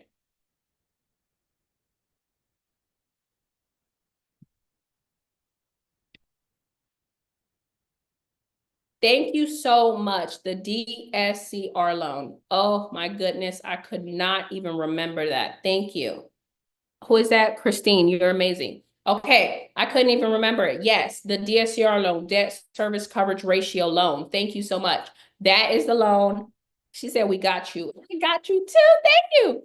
So, and it's so crazy because I have this mortgage and I just forgot. So, thank you. So it's the DSCR loan. So look it up, okay? So it is a mortgage that you're going to get specifically for investment properties. They're going to give you up to 80% of the LTV. Okay, that means that they're going to give you up to 80% of the purchase price. Now, you need to come up with 20% down payment. You can get that by leveraging your business credit. And what you're going to do is you're going to utilize those lines of credit and those credit cards in order to cover the down payment for the real estate. So let's just say that you have a credit card for $50,000. You're going to strip that credit card. The first thing that you want to do is you want to funnel that money into your life insurance policy so that your cash value goes up. And then you want to borrow against it, $48,000, for example. And then you're going to use that as down payment. So now the money that you're utilizing and you're leveraging from your credit is going to be working two places. It's going to be working in your IUL policy, earning compound interest by tracking the S&P 500. And then it's going to be working in the real estate because you use it as a down payment for a vehicle or a home that is cash flowing, okay? And so that is what you want to do. You want to put the trust in position to where it's going to be earning cash flow, okay? So now when it comes to this real estate and you're earning cash flow, this particular let's just say that you're getting a rental income of $4,000 a month, right? This cash flow, what are you going to do with it? The first thing that you're going to do with it is you're going to funnel it into your IUL policy. Then you're going to borrow it back out and you're going to pay the mortgage and the trust line of credit, and then whatever's left over will stay inside of your trust for operating funds. Okay, and now you're going to rinse and repeat and do that all over again, because that real estate that you just acquired, you have to understand that you acquired it zero down. Why? Because 80% came from the DSCR loan and 20% came from your business trust credit line of credit cards. So you literally just purchased real estate with the trust for zero down. You use zero of your own money. That is the position that you want to put yourself into, where you're leveraging OPM, other people's money, leverage the bank's money, leverage these mortgage companies' money in order to build wealth and acquire assets, okay? So these assets that you want to acquire are IULs, real estate, and other assets that we'll talk about another time. So let's go on to the next slide, okay? So how are you actually going to transfer your wealth? That is one thing that you never ask yourself. So you are so busy making the money, but you never ask yourself, how am I going to protect this money? How am I going to transfer this money? So what you need to do is you need to put yourself in a position to where you own nothing but control everything. And I'm going to repeat myself and say that again. You need to put yourself in a position to where you own nothing but control everything. That is what stewardship is. Stewardship is where you are creating your legacy and you're directing the legacy, as well as the growth of the assets and preservation of the wealth that you're creating today. So you're being a good steward of the wealth that you are accumulating. Versus ownership. Ownership is the way that you guys are operating right now. Remember at the beginning of this call, I specifically asked you That big, beautiful, fancy house that you got a 30-year mortgage on, if you didn't wake up tomorrow, what's going to happen with that house? So you have to understand that if you didn't wake up tomorrow, that house is still going to be there. So what you truly want is not ownership, but control. You want to be in control of the house while you're living. And that's understandable. And you can obtain that by actually setting up a trust, being a good steward of your wealth, and actually having the trust own that property. Because now if anything happens to you, that house is going to remain intact, that trust is going to remain intact, everything's going to remain intact. So how do you actually transfer the wealth when you're using a trust? The trust is going to create 100 trust certificate units, or what we call TCUs. These TCUs are equivalent to stock certificates. So do you know that stock certificates represent ownership in a corporation? Well, TCUs represents beneficial interest in a trust. So your trust is going to create 100 TCUs, and that's going to represent 100% of beneficial interest. So it's going to be up to you as the trustee to distribute those TCUs. So let's just say that you have 4 beneficiaries, and I'm one of them. Thank God. So I'm one of your beneficiaries, and you just gave me 25 TCUs, and you gave the other 3 beneficiaries 25 TCUs each, which is equivalent to 100 TCUs. That means that I have beneficial interest of 25%, or if the trust has, let's just say that it has a net worth of $1 million, I have beneficial interest that is equivalent to $250,000 out of that $1 million. So now if and when the trust expires, then those assets are going to go to the TCU holder.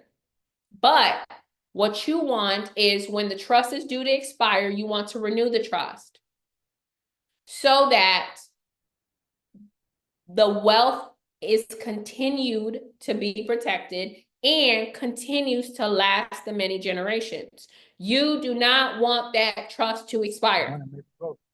You're going to continue to renew the trust. So every 100 years, you're going to renew the trust, okay? So let's talk about preservation. Preservation is super important because that's another thing that you are not asking yourself. How am I going to preserve my wealth? I never hear you asking yourself that question. You guys are so focused on making the $1 million. You're so focused on making the money. You're so focused on your paycheck.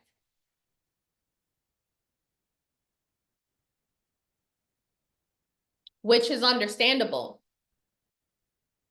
But you also need to be considering, how is this money that I'm working so hard for? You guys are working 40 hours a week for 40 years.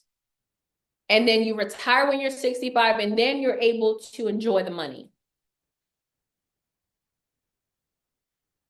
This money that I've worked so hard for, how am I going to preserve it? How am I going to make sure that it lasts the 9th and 10th and 15th generation? You cannot walk around here talking about you're building generational wealth if you don't have the following tools. 1, if you don't have a trust, and 2, if you don't have life insurance policy.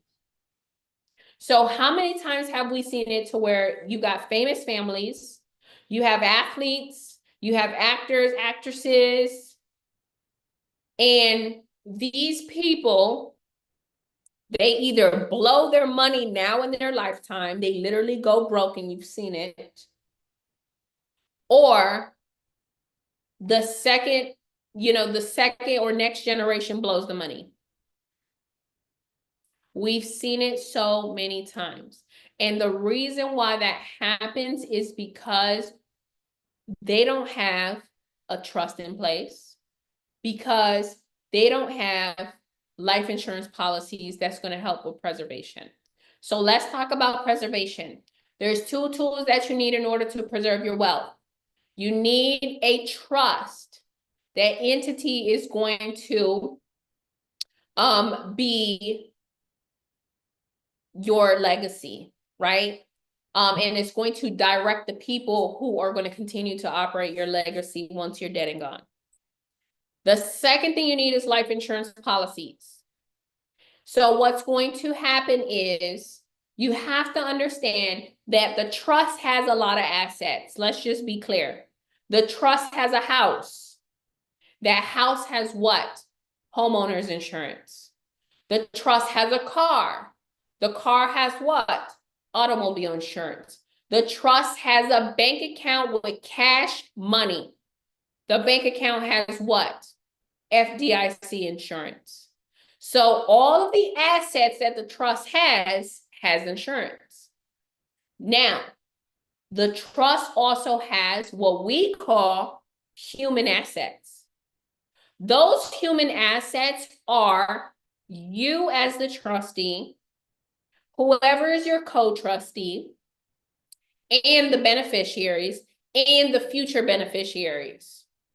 So everyone who is associated with the trust is a human asset that's producing human capital. That's your intellectual property and knowledge. That's everything that you bring forth with the trust. So with that being said, if anything were to happen to you, guess what? The trust is suffering a loss. Guess what? The trust needs to be compensated for that loss. So the way that it's going to be designed is the trust is going to take out a life insurance policy on you, on the beneficiaries, and on the future beneficiaries. And if anything happens to you, that death benefit, because the trust is going to be the owner, the payer, and the beneficiary.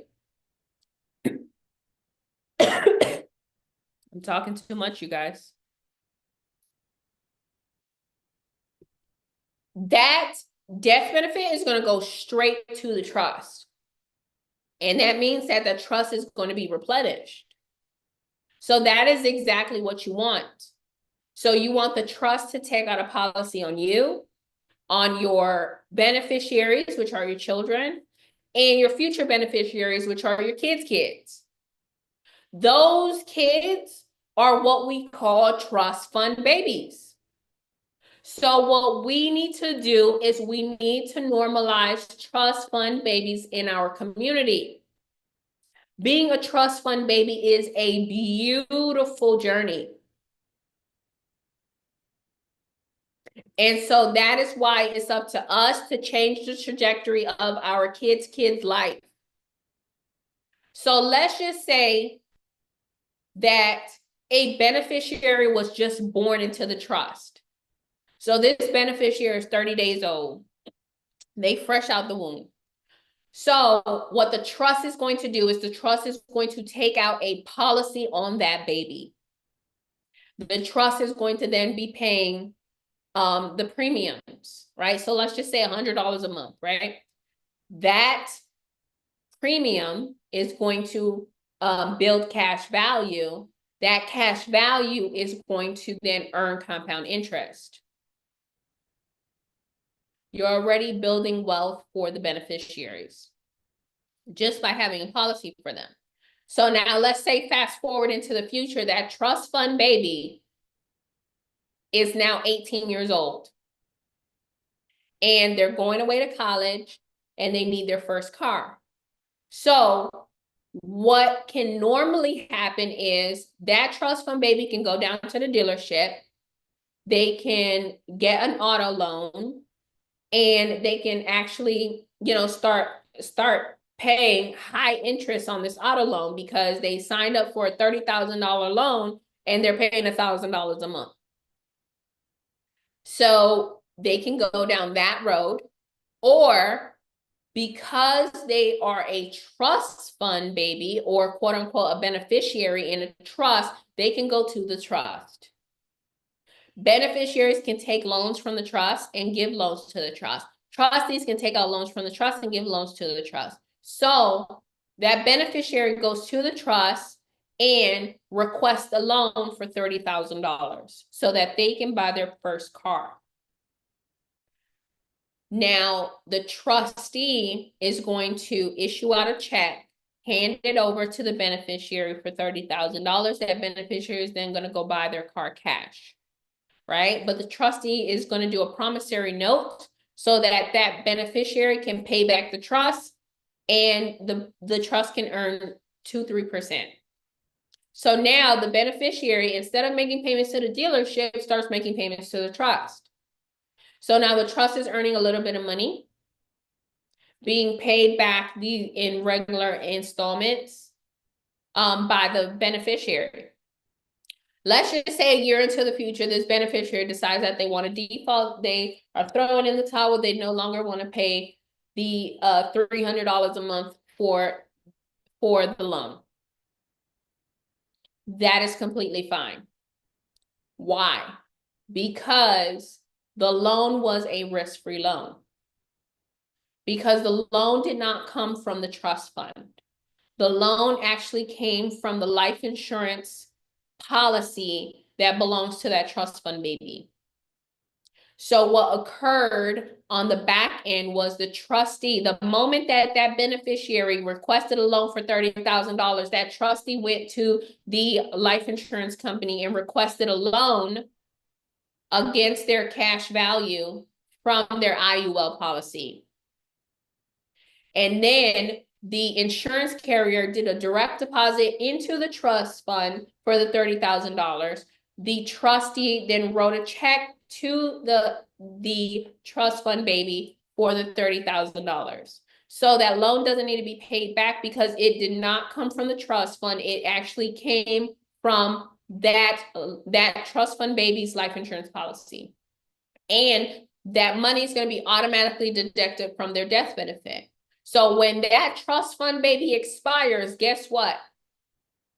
That $9.5 million death benefit is going to go straight into the trust fund. That is preservation of wealth. That is what you need to start implementing now, right away, quick and in a hurry in your family organization. In order for you to ensure that this quote unquote generational wealth that you are working so hard right now to build actually lasts the 9th, 10th, 15th generation. If not, the first generation is going to blow it. And you're going to be rolling over in your grave pissed. So as long as you have a trust, guess what? You're going to be able to control all of this from the grave because you put the right provisions in place to ensure that they're not going to blow the money, to ensure that the trust is going to take out the policies to preserve the wealth. So these are the books that I recommend. What Will the Rockefellers Do? That's a really good book teaching you about the connection between trust and life insurance. The Art of Passing the Buck, Volume 1 and 2 is a really good book about trusteeship. Family Wealth is a really good book about actually operating your family like a business. You are the CEO of your family. Your spouse is the CFO of your family. You need to run your family like a business organization. It's called a family office.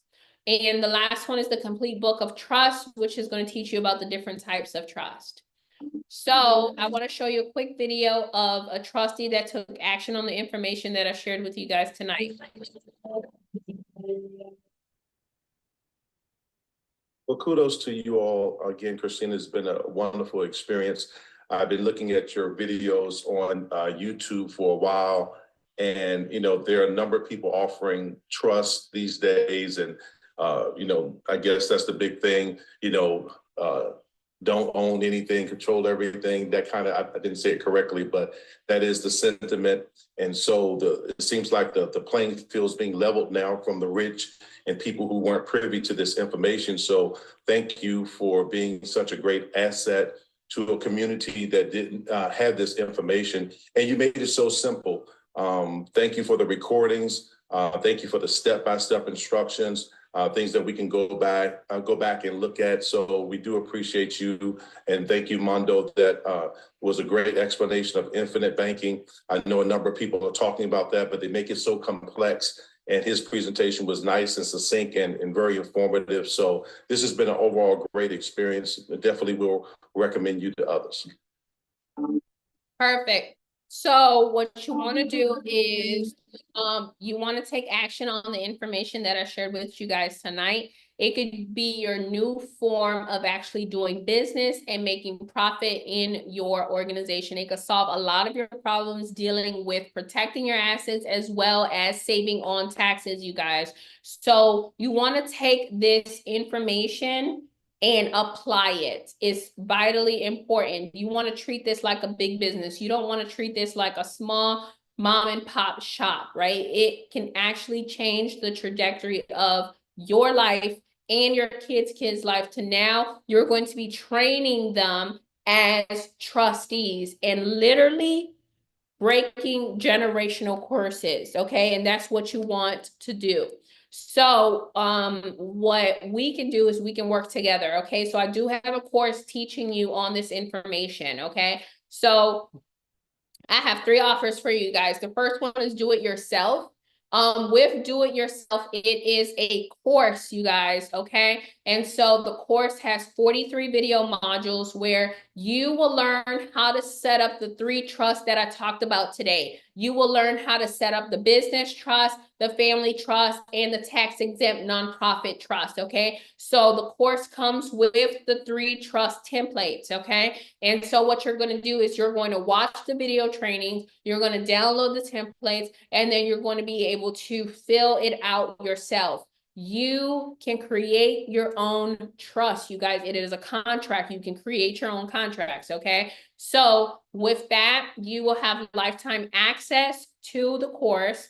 And then we have resources and ebooks, okay? So I'll show you what the course looks like in just a moment. The resources are all the resources that you're going to need in order to properly operate a trust, meaning you need to have board meetings. So we give you the templates. You need to pay taxes. We give you the forms for the 1041. You need to be able to open up a bank account. So we show you that process. Transfer your house into the trust. We give you the quitclaim deeds that you need, right? And then the ebooks. So the books that I just mentioned, we have them in electronic version and they're included inside of the program. So some of these books are valued at over $800 just for one book, okay? But you get the electronic version inside of the program. Plus, we have a community, you guys. We have a community with over 800 trustees that you will have full access to.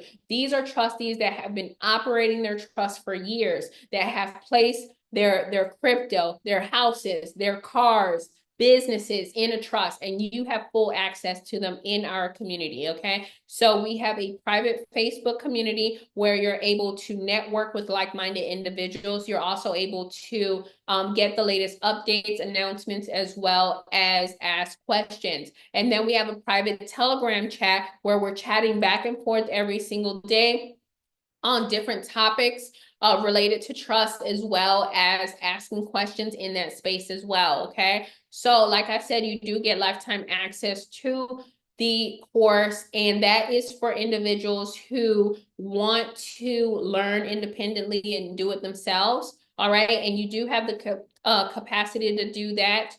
Our courses are extremely thorough. So the course is only $997. The second option is done with you. That is where we'll do it together on Zoom. So right now, how we have, like 70, 80 people on Zoom, we'll do it together like that in a group setting on Zoom. Is 5 days per week, okay? So it's 1 week long, 5 days, Monday through Friday. So we meet from 11 in the morning to 2 in the afternoon p.m. Eastern Standard Time, okay? And so on Monday, what we do is we go over the business trust. So what I do is the business trust is 51 pages, you guys.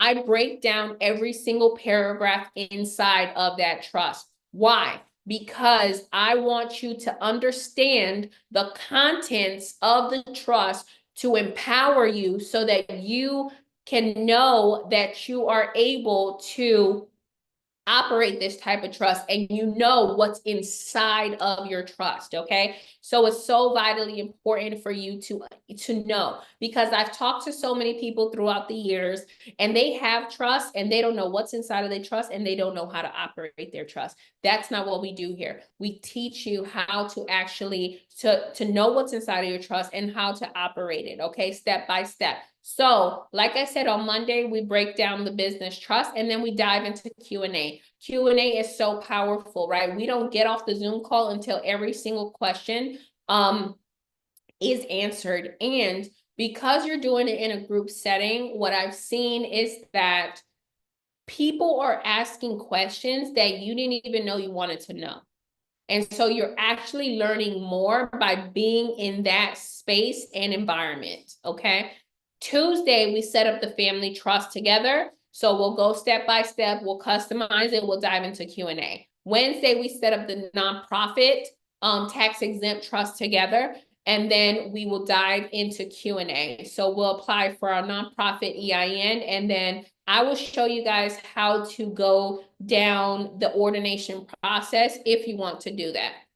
Now, the next thing is Thursday. On Thursday, I will show you how to apply for EINs with the IRS. I will show you how to have a board meeting for your trust, the steps that you need to take in order to open up a bank account, and your promissory note. So remember, we just said we're taking out loans, we're giving loans to the trust. You're using a promissory note as that type of instrument, okay? So I show you how to do all that. Plus, we have a guest speaker who comes in and teaches us about business credit and business funding so that we're able to leverage that entity to be able to get the funding that we need for our trust instead of us using our own money so that we can acquire the assets for the trust, okay? And then Friday is the very last day. On Friday, we focus on assets.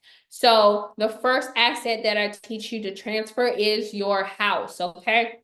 So one, we take an inventory of our assets, and then with the house, you're going to deed it over from your personal name into the name of the trust. So I provide you with the deeds, and then from there, I show you how to record it with the county clerks, okay? So that the property can be officially in the name of the trust. The second asset I show you how to transfer is your vehicle. So you'll do that by way of a bill of sale that you're going to submit with the DMV. The third one is your business trust. So what we do is I'll show you how to transfer your business into the business trust and how to fill out a business purchase agreement so that you can document that you're no longer liable for that business. And then I'll show you how to do the amendment with the Secretary of State so that you can actually change the ownership through the state, okay? And then the very last thing is I have a guest speaker who comes in.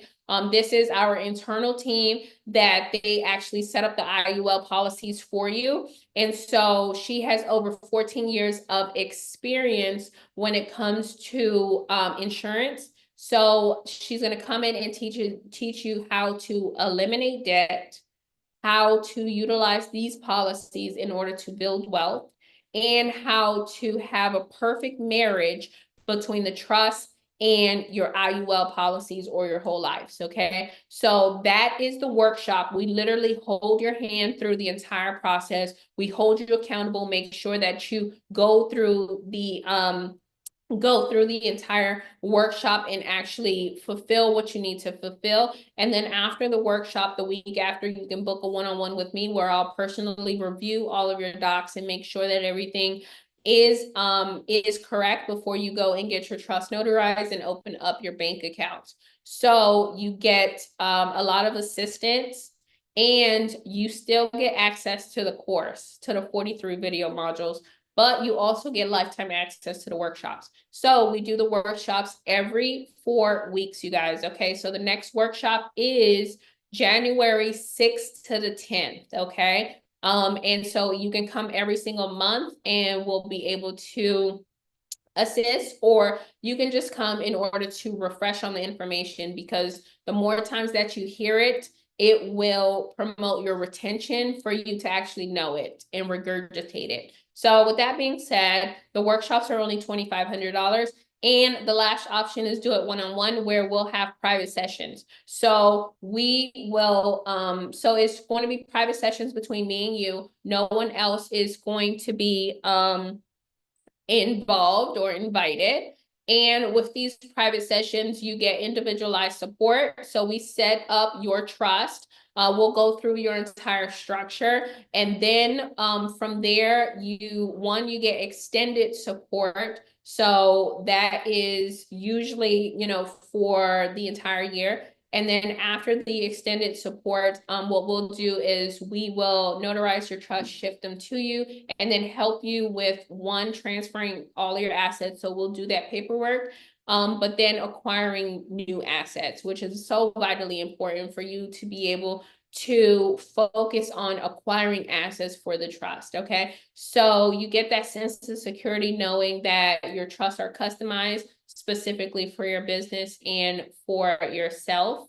So with the private sessions, they're only $10,000. So with that being said, if you guys are interested in the program, you can visit our website. So it is wealthytrustee.com. So here's our contact information. So you can call us or text us on the number that you see on the screen. You can visit our website, it's wealthytrustee.com. You can email us at info@7waystowealth.com. And then you can also visit us on social media, okay? And what I want to do is, for the individuals that are on this call, because you guys stayed to the end, I do want to offer you 20% off of the course, okay, or the program. So what you can do is you can use the discount code TRUST20 at the checkout on our website in order for you to enjoy that discount, okay? So the discount is going to be available for the next 48 hours if you're interested. So what I want to do now is I want to show you what the course looks like and what one of our templates looks like, so that you can get familiar with what a trust looks like. So, let's see here. All right, guys. So this is what a trust looks like, okay? So with the trust, the templates that we use, everything that you see in red is what you're going to be filling out, okay? So everything that you see in red is what we customize. And these are all of the provisions and bylaws that you are going to be able to customize for your organization to ensure and make sure that your assets are fully protected, okay? So the next thing I want to show you is what the course looks like. So here's the Wealthy Trustee program. This is the actual course. And what you're going to do is you'll start off here with the introduction, then you'll dive right into trust entities. In trust entities, you're going to learn what a trust is, who the parties involved, so the grantor, trustee, beneficiary, successors, protectors, the different benefits of the trust and different types of trust. Then you're going to learn about the tax-exempt ministry trust. So we'll break down every single paragraph of the trust. Then you'll learn how to set up your EIN. The same thing goes for the family trust. We break down every single paragraph of the trust. You learn the contents, and then you apply for your EIN. The same thing goes for the business trust.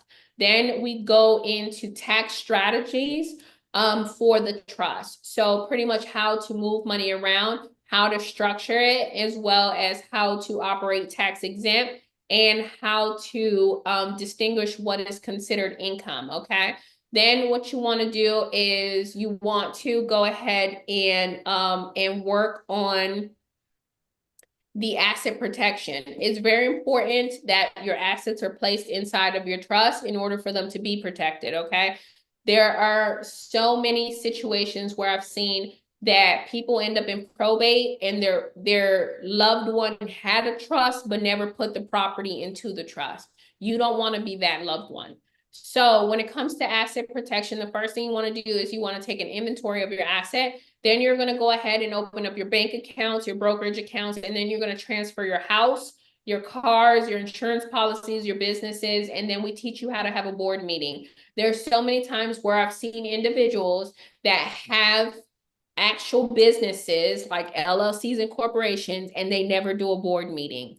You might be one of those people. So we teach you how to actually operate your entity the right way and how to conduct your meetings. So then you have wealth creation, where we'll teach you how to build credit for the business trust, how to invest it in the stock market, and how to do infinite banking with the insurance policies. We'll teach you how to set up a legacy crest. And we teach you, we provide you with all the resources and the ebooks that you need in order to operate your trust efficiently and effectively. So with that being said, what I want to go ahead and do is open up the floor for questions. So whatever questions that you guys might have, you can go ahead and ask at this time. And like I said, if you guys are interested in the course, then the links are inside of the chat, okay? So we have the links for the website there inside of the chat. The discount code is TRUST20.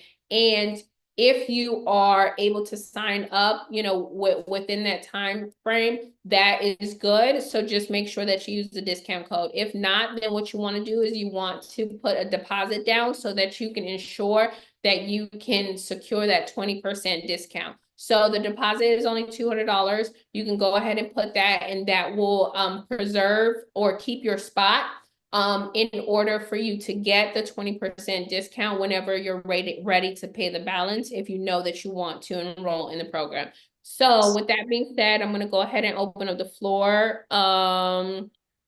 So the first person I see is Mr. Michelle. Yes, Jean-Henri. Yes. How you doing today? Great. How are you? Pretty good. First and foremost, I want to thank you for all the knowledge and the wealth of information you're giving us. It's really helped promoting the wealth in the community. I'm loving the information. Thank you so much. You're welcome. I do have several questions, but I'm going to try to be mindful of everybody's time.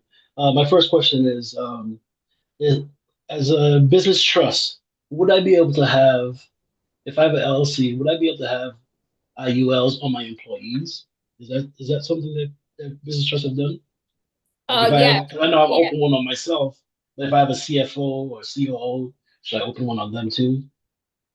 So if you have insurance policies on the employees, all you have to do is justify to the carrier why it is that you're taking out a policy on that person. So they just need an explanation, and then they can move forward with issuing a policy.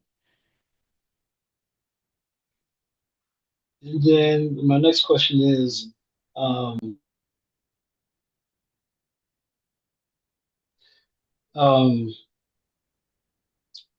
so for the trust, who actually gets a copy of the trust? Do all my beneficiaries get one? My co-trustees, successor trustees, who gets a copy of the trust? That's a good question. So all of the trustees will get a copy, and then if the beneficiaries request one, then you can provide one to them. So it's okay for the beneficiaries to get a copy of the trust, but typically it's going to just be the trustees and co-trustees. Secretaries or managers, do they get it? They don't need a copy, no. They don't need a copy unless you deem that it's necessary for them to have one.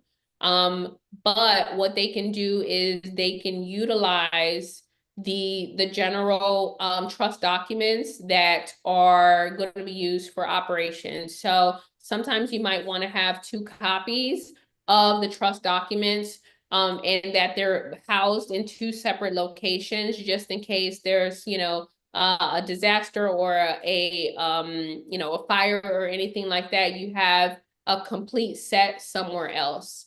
And especially if you have a general manager that is going to be operating your trust, then you do want them to be able to have access to the documents. Okay. My next question is, do I actually have to print a certificate of TCUs for the beneficiaries? No, you don't have to. So it's up to you if you want to actually physically issue the certificate.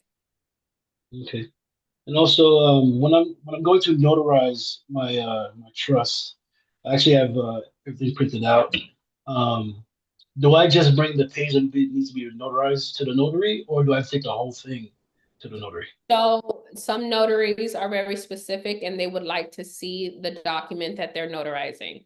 So I would bring the whole thing, even though they're only required to notarize the signature pages. Okay, they don't need to read anything. They just need to No. know that's there. Yeah, they just need to know it's a trust. They don't have to read it. Okay. And then my last question for tonight, do you have a mentor or an ambassador program where I work with different communities like the Black Chamber in my state and a couple of BSU Black student unions with college students and such. Do you have any type of mentor program where I could do like training to them and then guide them towards you to get the full program? Yeah, absolutely. So we have an affiliate program if you wanted to refer them to us.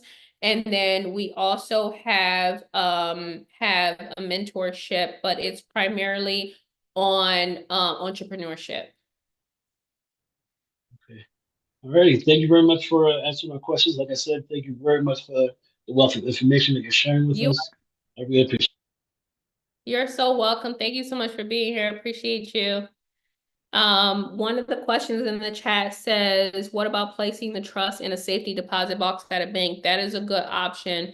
So if you have a safety deposit box, then you definitely want to house a separate copy of your trust over there just in case of any natural disasters, because remember, your trust is a contract. If it's destroyed, that means it becomes inoperable. So you don't want to be that person. You also want to have an electronic version. So once you notarize your trust, upload it to the cloud or to like a external drive or something, or a Google Drive, something like that, so that if anything were to happen to the physical copies, you have an electronic copy that's fully executed where you could print it out. Because if your trust becomes inoperable, that means that you can't use it anymore, which means that now you have to transfer all the assets out. So next we have Ramon Martinez.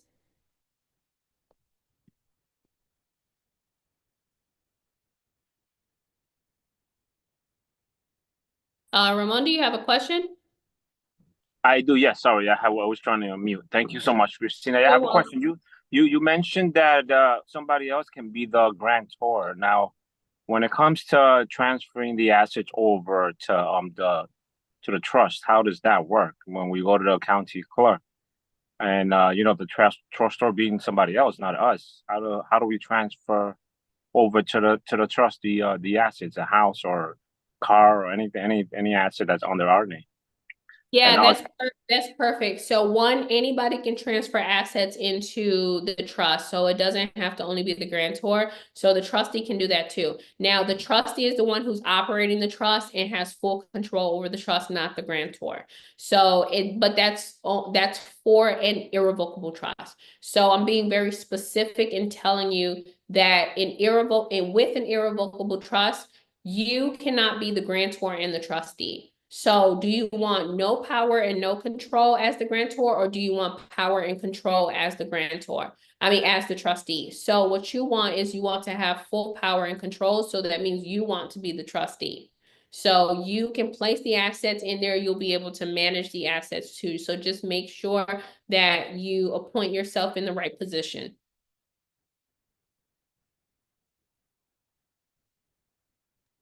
You're on mute. You're on mute, Ramon. Yes, thank you. Yeah. Another question is also, when it comes to children under the age of 18, I know you could also have the beneficiaries be the trustee. How does that work? Having a 17-year-old child that's not of age to be able to come and notarize the trust? Yeah, so you have to choose someone who is 18 years or older. So if they can't serve right now, then you have to, you have to wait, you have to put someone in place until they reach 18. Okay. So to have a child, say for example, to have a child then as the beneficiary, just because my daughter, I have a 17-year-old daughter, she's working already and she's receiving income, but I would like to have a bank account under her trust or under my trust, but I don't know Yes. how would that work. Okay, that's fine. So so beneficiaries can be any age, but so if they're 30 days old or 30 years old. So your child, your daughter can be your beneficiary. She just can't be a trustee. She can't operate the trust with you, and she can't be a successor as of right now. Okay. So with that being said, what you can do is you can create a trust for her. And then when she gets of age, she can start to control her own trust. And that trust is already going to be structured and fully operational. And once she turns 18, she'll just take over. And so that trust is already going to have a trust bank account and everything that it needs. And then when she's 18 next year, then she'll be able to step in as the trustee and take over her trust. And then you can have her trust be the beneficiary of your trust. Okay. Thank you very much. Thank you so You're much. welcome. That's all All much. right. Thank you. Thank you. Next we have Mary. Mary? Yes. Hello. Can you hear me okay? Yes, perfectly. How are you? Hi, thank you for your time. Thank My you. question is, can you transfer a home into a trust if you're still paying a mortgage? Because I know you said something about the deed transfer. That's perfect. Yes. So yes, remember that you are the homeowner, regardless if you have a mortgage or not. Okay. And so because you are the name that's on the deed, you can deed over the property to your trust. It will not trigger what we call the due on sale clause. The due on sale clause is only triggered if you personally transfer your property into another person's name. But because you're transferring it into a trust, there are certain acts in place that won't cause the due on sale clause to be activated for that purpose. So your mortgage is going to remain intact. And it's still going to remain on your credit, and you're still going to be personally liable and responsible for that mortgage. But the but the trust is going to be financially responsible, meaning that the trust, because it owns the asset, the trust needs to pay the mortgage. Okay. So just be mindful of that. Thank you. All right. Any other questions, Mary? No, that was my only question. All right, next. All right, next we have MJ. Hi, Christina. Thank you very much for everything. This is very informative, very appreciative of you. Thank you so much. Thank you. I appreciate you being here. Thank you. Quick question. So for a family trust, so if is there one main family trust? Like my mom is one of 12. So if everybody does their own family trust for their own assets, like my aunt puts her house in her trust, my mom puts her assets in her trust, how do they all come together to make one family trust to create that big generational, like Rockefeller type wealth?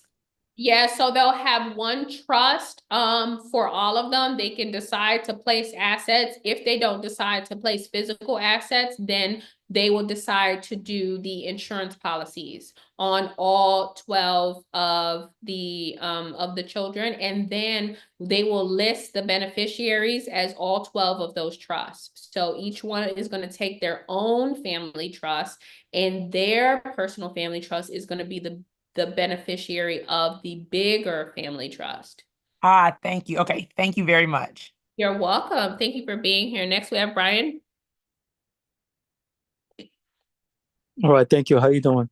So Great, wonderful. my How are you? question is, I'm fine, thank you. So my question is, what advice would you give like for a female? So say a female is 22 years old, they have one child, they have just exited like a group home. So now they're on their own and they want to be able to, get an apartment with a trust and everything.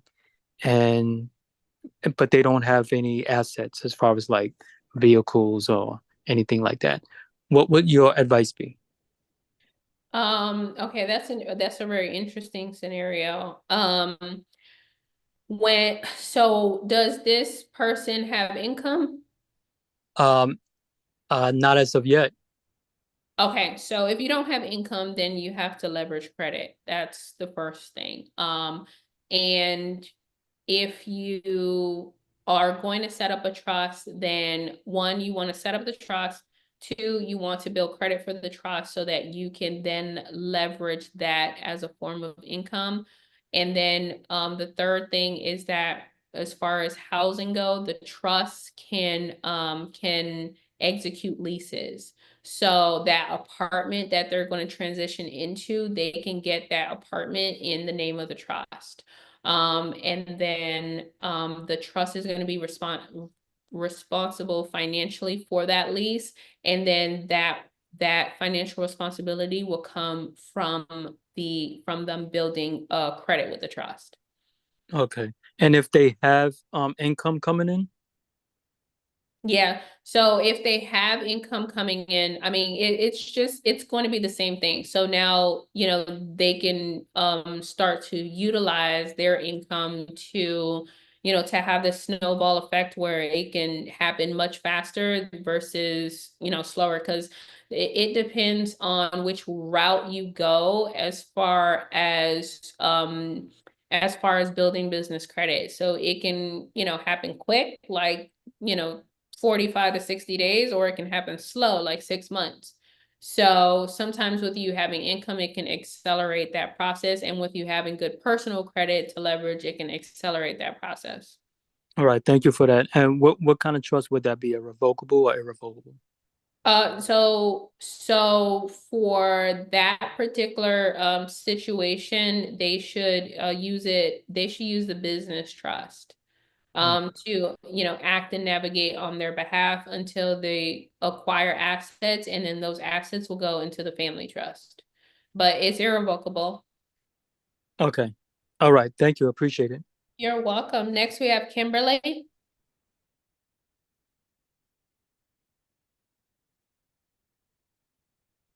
Kimberly? Kimberly B.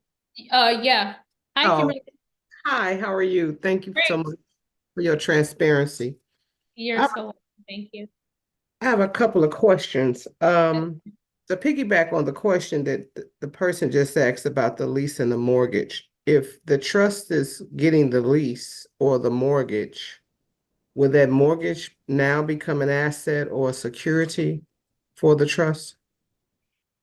If the trust is getting the mortgage? Correct. I mean, yeah, so the asset that is connected to the mortgage, that collateral or that property, is an asset specifically, for the trust. So, absolutely. I mean, it could be a security or a liability, just depending on which way you decide to go. Okay. My other question was, earlier when you spoke about the trust being active upon notarization, is it active upon notarization, or is it active upon opening an account for the trust? So it's active upon notarization. It's fully legal. You do not have to open up a trust fund account. So you don't have to get a bank account for the trust in order to operate the trust.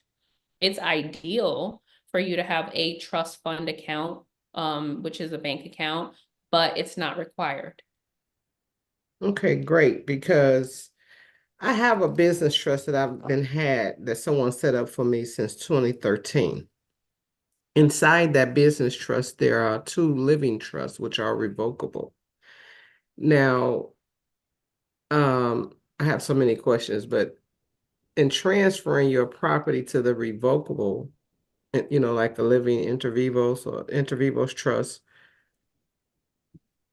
I guess that you kind of answered that question, because if you have three different structures, then you would be able to put certain property into the family trust that you will be able to move around. I guess that was my question, because the business trust that I have is kind of diverse. It's a common law business trust that has those two living trusts that are revocable inside of it, but it's an actual irrevocable trust.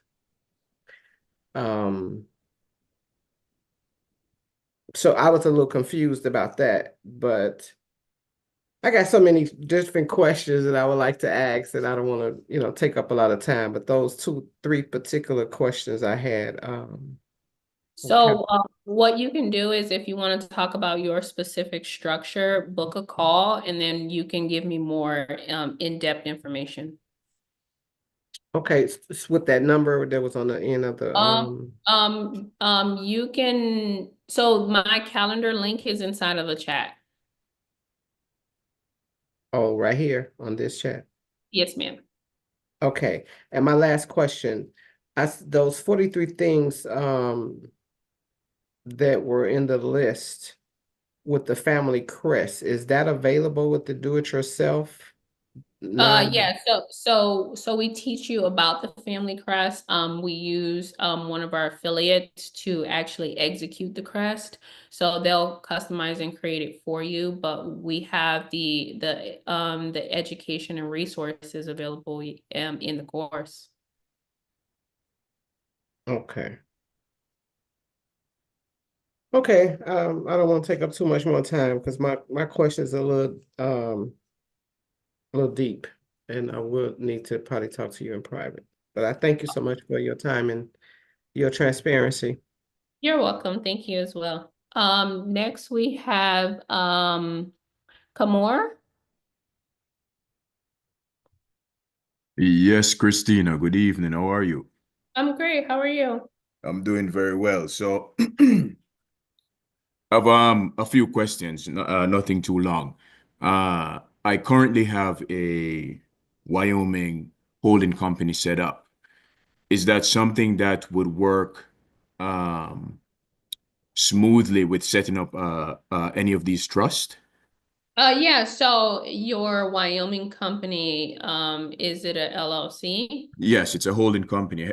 Okay, Excuse me. wonderful. So you can put that holding company into the business trust, and now it'll be owned by the business trust. Do you have other entities that you also want to protect, or do you want those entities to remain with the holding company?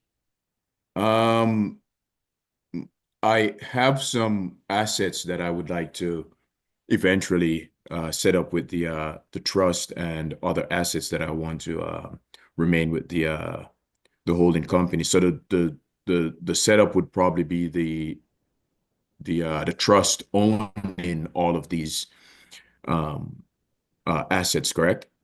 Yeah, so the trust is going to own the LLC, and it could also hold the other assets, and then the holding company is going to manage the other entities. Okay. So the life insurance is this, so how much money can you deposit or put in this life insurance at one time? That's a really good question. So, I don't want to say like it's unlimited, but I know people who have deposited $1 million. So it depends on how you structure it. Okay. So if you want to tell them I want to deposit 5 million, then they'll structure it that way for you to deposit 5 million. So it's up to you. It's up to you and to your financial, financial structure for a financial situation. So I recommend that you book a call with our internal insurance person. So their link is inside of the chat if you want to get the specifics for your situation. Okay, sounds good. One other question. It's a little frivolous, but I would like to know what's the significance of the 997? Why not 998 or 999? Why do you have it as 997?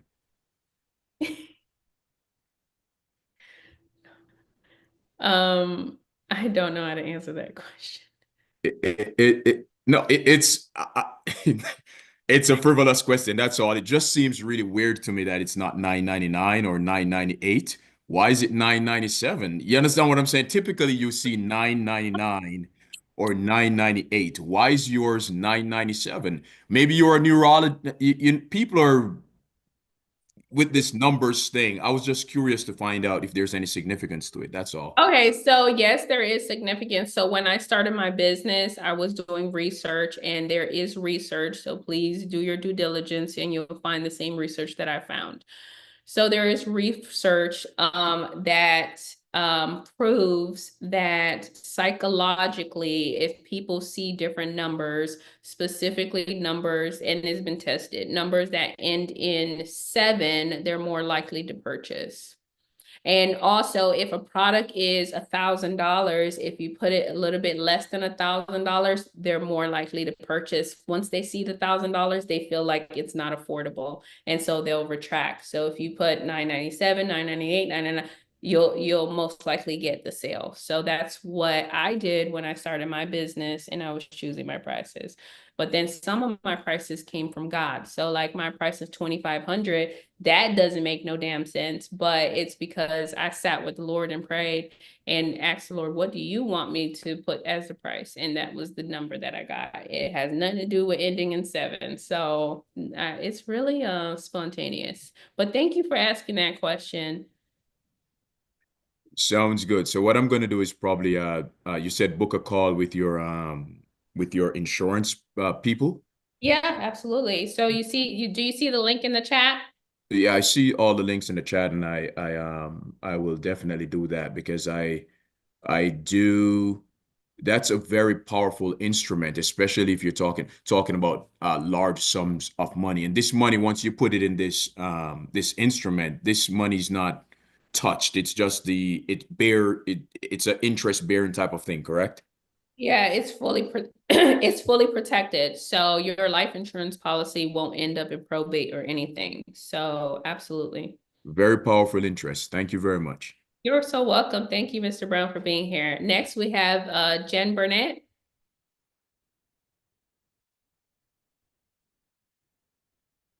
Hello, Jen, are you available?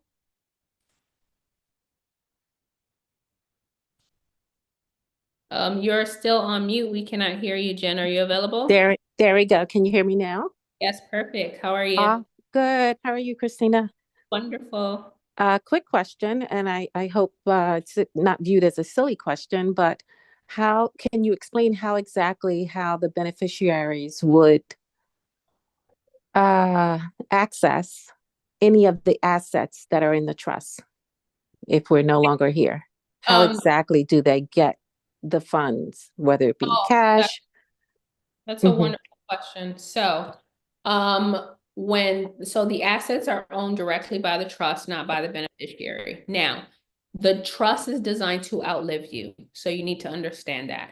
So when you are setting up your trust, you need to list a successor. And throughout the years, you need to maintain that relationship with the successor to ensure that if anything happens to you, meaning that you become incapacitated or you expire, that successor is able to take over after you as a trustee.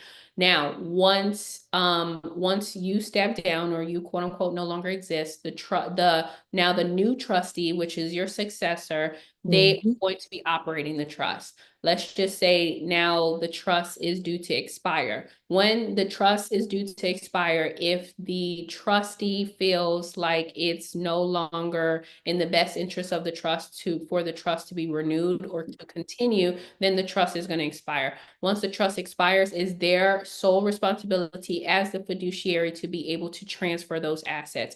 They are the ones that are going to be the legal signer or authorized signatory of the assets that are inside of the trust, and those assets are going to be disposed of and given to the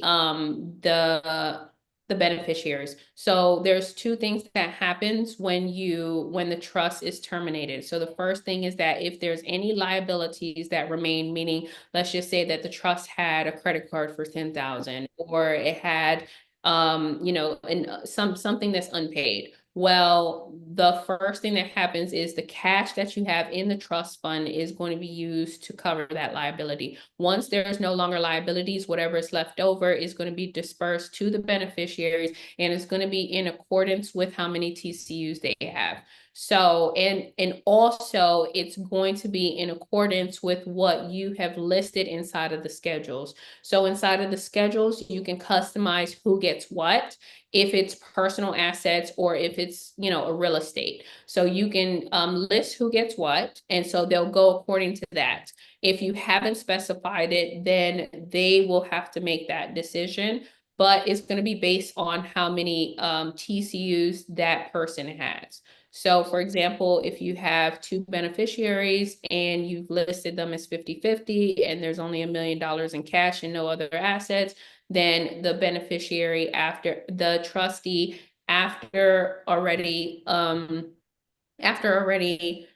taking care of the liabilities will then disperse, 50-50, $500,000 here, $500,000 here. So that's how they get it. So there has to be a trustee. If there is no trustee, meaning that you didn't do your job to ensure that there was a successor, then what's going to happen is, because you're no longer here, the beneficiaries are going to have to take the trust to court so that there's a court-appointed trustee. So then that court-appointed trustee is able to dispose of the assets since you didn't choose your successor.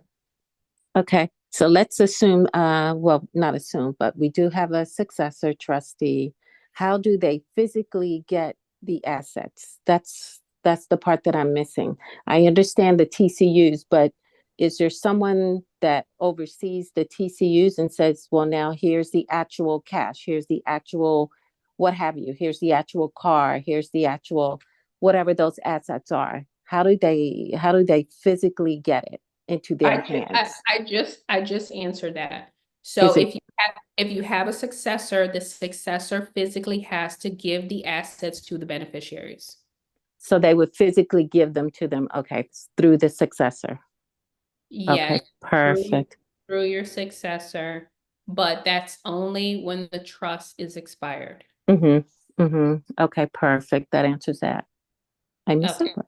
Thank you. Appreciate it. You're welcome. Next, we have Tanya. Okay.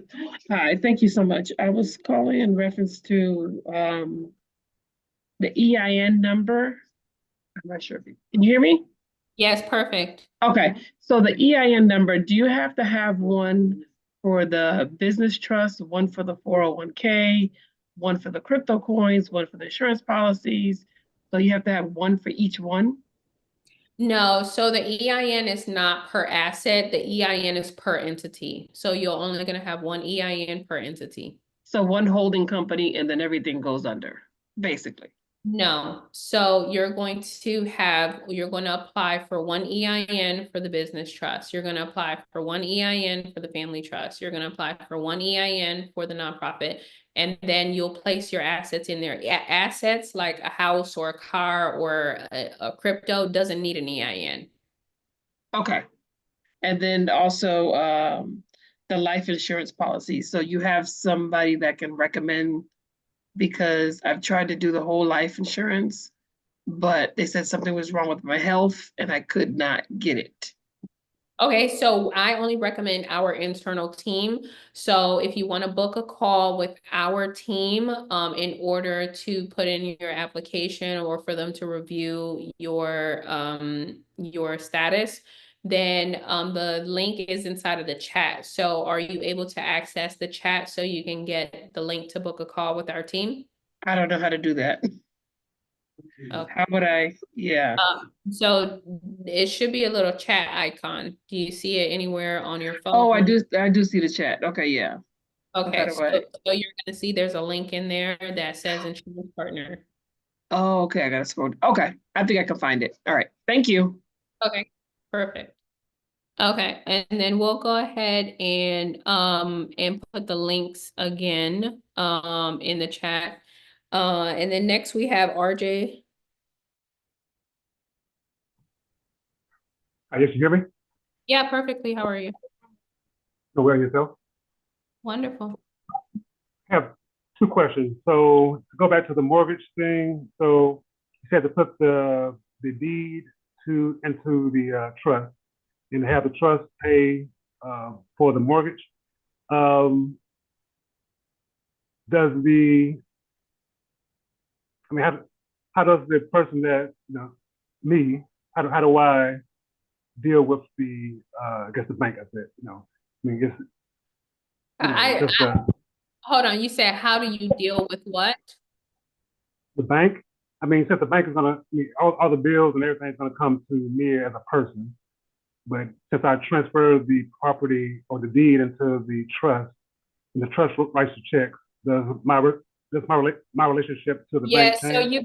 so you can contact the mortgage company to let them know that you're gonna have an authorized representative, and you're gonna list the trust as the authorized representative. Okay, thank you. And one more question. As far as the insurance company, so if I'm putting the check into the trust, I mean to the insurance policy, how many times can you, or will there be a instance where the insurance company won't lend you the money to put it back into the business? That's a good question. So as long as you have the funds available, then they will issue you a loan, and um you just have to make sure that that the funds are there. So that's why they're going to double check and see. So they will let you know how much available funds you have in order to, issue out a loan when you request a loan. So you can just call them and ask them that question, like, how much liquidity do I have, for a loan? And they'll let you know over the phone before you even ask for the loan. Okay, so is that on the cash value or the policy value? That's cash value. So I had a question on that. Now, do for the business, when you do the amendment for the articles of the corporation and add the trust, now when you do that, do your name remain still in history of the filing? Yes, like it's a part of the public records for the original articles to remain on the public records. That depends on your state. So they will make it available in the public records, the original and the amendment. Okay, because I know when you mentioned it before, you were saying that the people wouldn't know where or who owns it, but then they would, because then they would see your history and see that it was your name. So two things. One, what we do is we document that there was a purchase. So we sold the business to the trust so that we're no longer liable. So there's no way for them to prove unless you disclose that you're operating the trust, right? So even though you're the original owner, a trust bought the business. How are they going to know that you're the trustee of that trust? Okay. That's the first thing. The second thing is what you're describing is, when you have to backtrack and do things backwards, right? So some people, they will set up their business initially directly being owned by a trust, and there's never no amendment that needs to happen. But in your case, there's a possibility for full transparency if a lawyer or somebody wants to do some skip tracing and connect the dots. Okay. All right. Now, the only last one is, do you can you use a will inside the trust? So everything that's inside of your will, you can include it in the trust and the will becomes obsolete. It becomes a dangerous game when you have a will in a trust because they can contest it. They can contest the entire estate. So as long as you don't have a will and you just have a trust, then it's going to avoid probate. But the minute that you have a will that's registered, then it becomes contestable. Okay. So for those of us like me that already have a will and just coming into this information, so how do you counsel that will to create the trust? Yeah, so you can just, one, all the provisions that you have inside of your will, once you create your new trust, then you're going to transfer all of those provisions inside of your new trust. So now everything that's inside of your will is in your trust, so there's no need for your will, so you'll terminate your will. So wherever you registered it, you can let them know that it's terminated. Okay, thank you. You're so welcome. Thank you. All right, and then our last question is from MJ. That was actually my same question that the lady just had beforehand, but are there provisions in the trust about where your minor children would go then, since you're not keeping a will that would have said, no, my baby would have gone to such and such if something happened to me? Is there provisions in the will for that? You can place those provisions in there, but yeah, there are provisions in there for minor children, for incompetent adults or beneficiaries, and you can customize it. Perfect. Thank you, beautiful. You're welcome. Tim had a question. He said, I live in the state of Texas. Is the trust state specific? So it depends on the type of trust. So the type of trust that we use are not state specific. They're domestic, and you can use it in the entire United States and all the US territories because they're non-statutory. So if you get a statutory trust for Texas, you can only use it in Texas. So that's why we don't recommend that you get a statutory trust. We recommend that you get a non-statutory trust. So Kimberly B has a question. Yes, I'm sorry. My last question is, with the workshop, if you're doing this with your family for the family trust, are some of your family members able to attend the workshop with you? Yeah, so a lot of community members, they have either a spouse, or sometimes I've seen sister duos for their family trust, or I've seen like father-son duos, father-daughter duos. So it just depends. But if you plan on doing that, you just have to let us know prior to, so that we can let them in, because our Zoom is private. And so we only let in the people that we know that their names are registered. So if we recognize, and we've done this before, if we don't recognize the name, then we remove them from the Zoom. Thank you. You're welcome. All right, so we are all done, you guys. So thank you so much for being here tonight. I appreciate you guys for just staying for the entire call, and for putting putting yourself in a position to get access to this information. So all I want to tell you is that you guys are generational curse breakers. That's why you're here on this call right now. It was meant for you to hear this information, and is meant for you to take action on the information, and for you to set up your legacy, set up your trust estate now while you're living, and for you to set up your, family, and to change the trajectory of their life. And so that's why you're here right now. I just know it. I feel it in my mind, body, and soul that you're the generational curse breaker in your family. So I just want to say congratulations to everyone who's on the call, just for being here and getting access to this. So everyone, God bless you. If you have any questions, either book a call give us a ring on our community line, and we hope to see you guys inside of the program, inside of our community. It's growing rapidly, and we want to just be able to be a resource for you so that you can get your affairs in order and get it in order right away, because tomorrow is not promised. We've even had community members that have a transition, but they had their trust and they were fully set up. So everyone, have an amazing evening, and the next workshop is January 6th to the 10th. So God bless everyone. Bye-bye.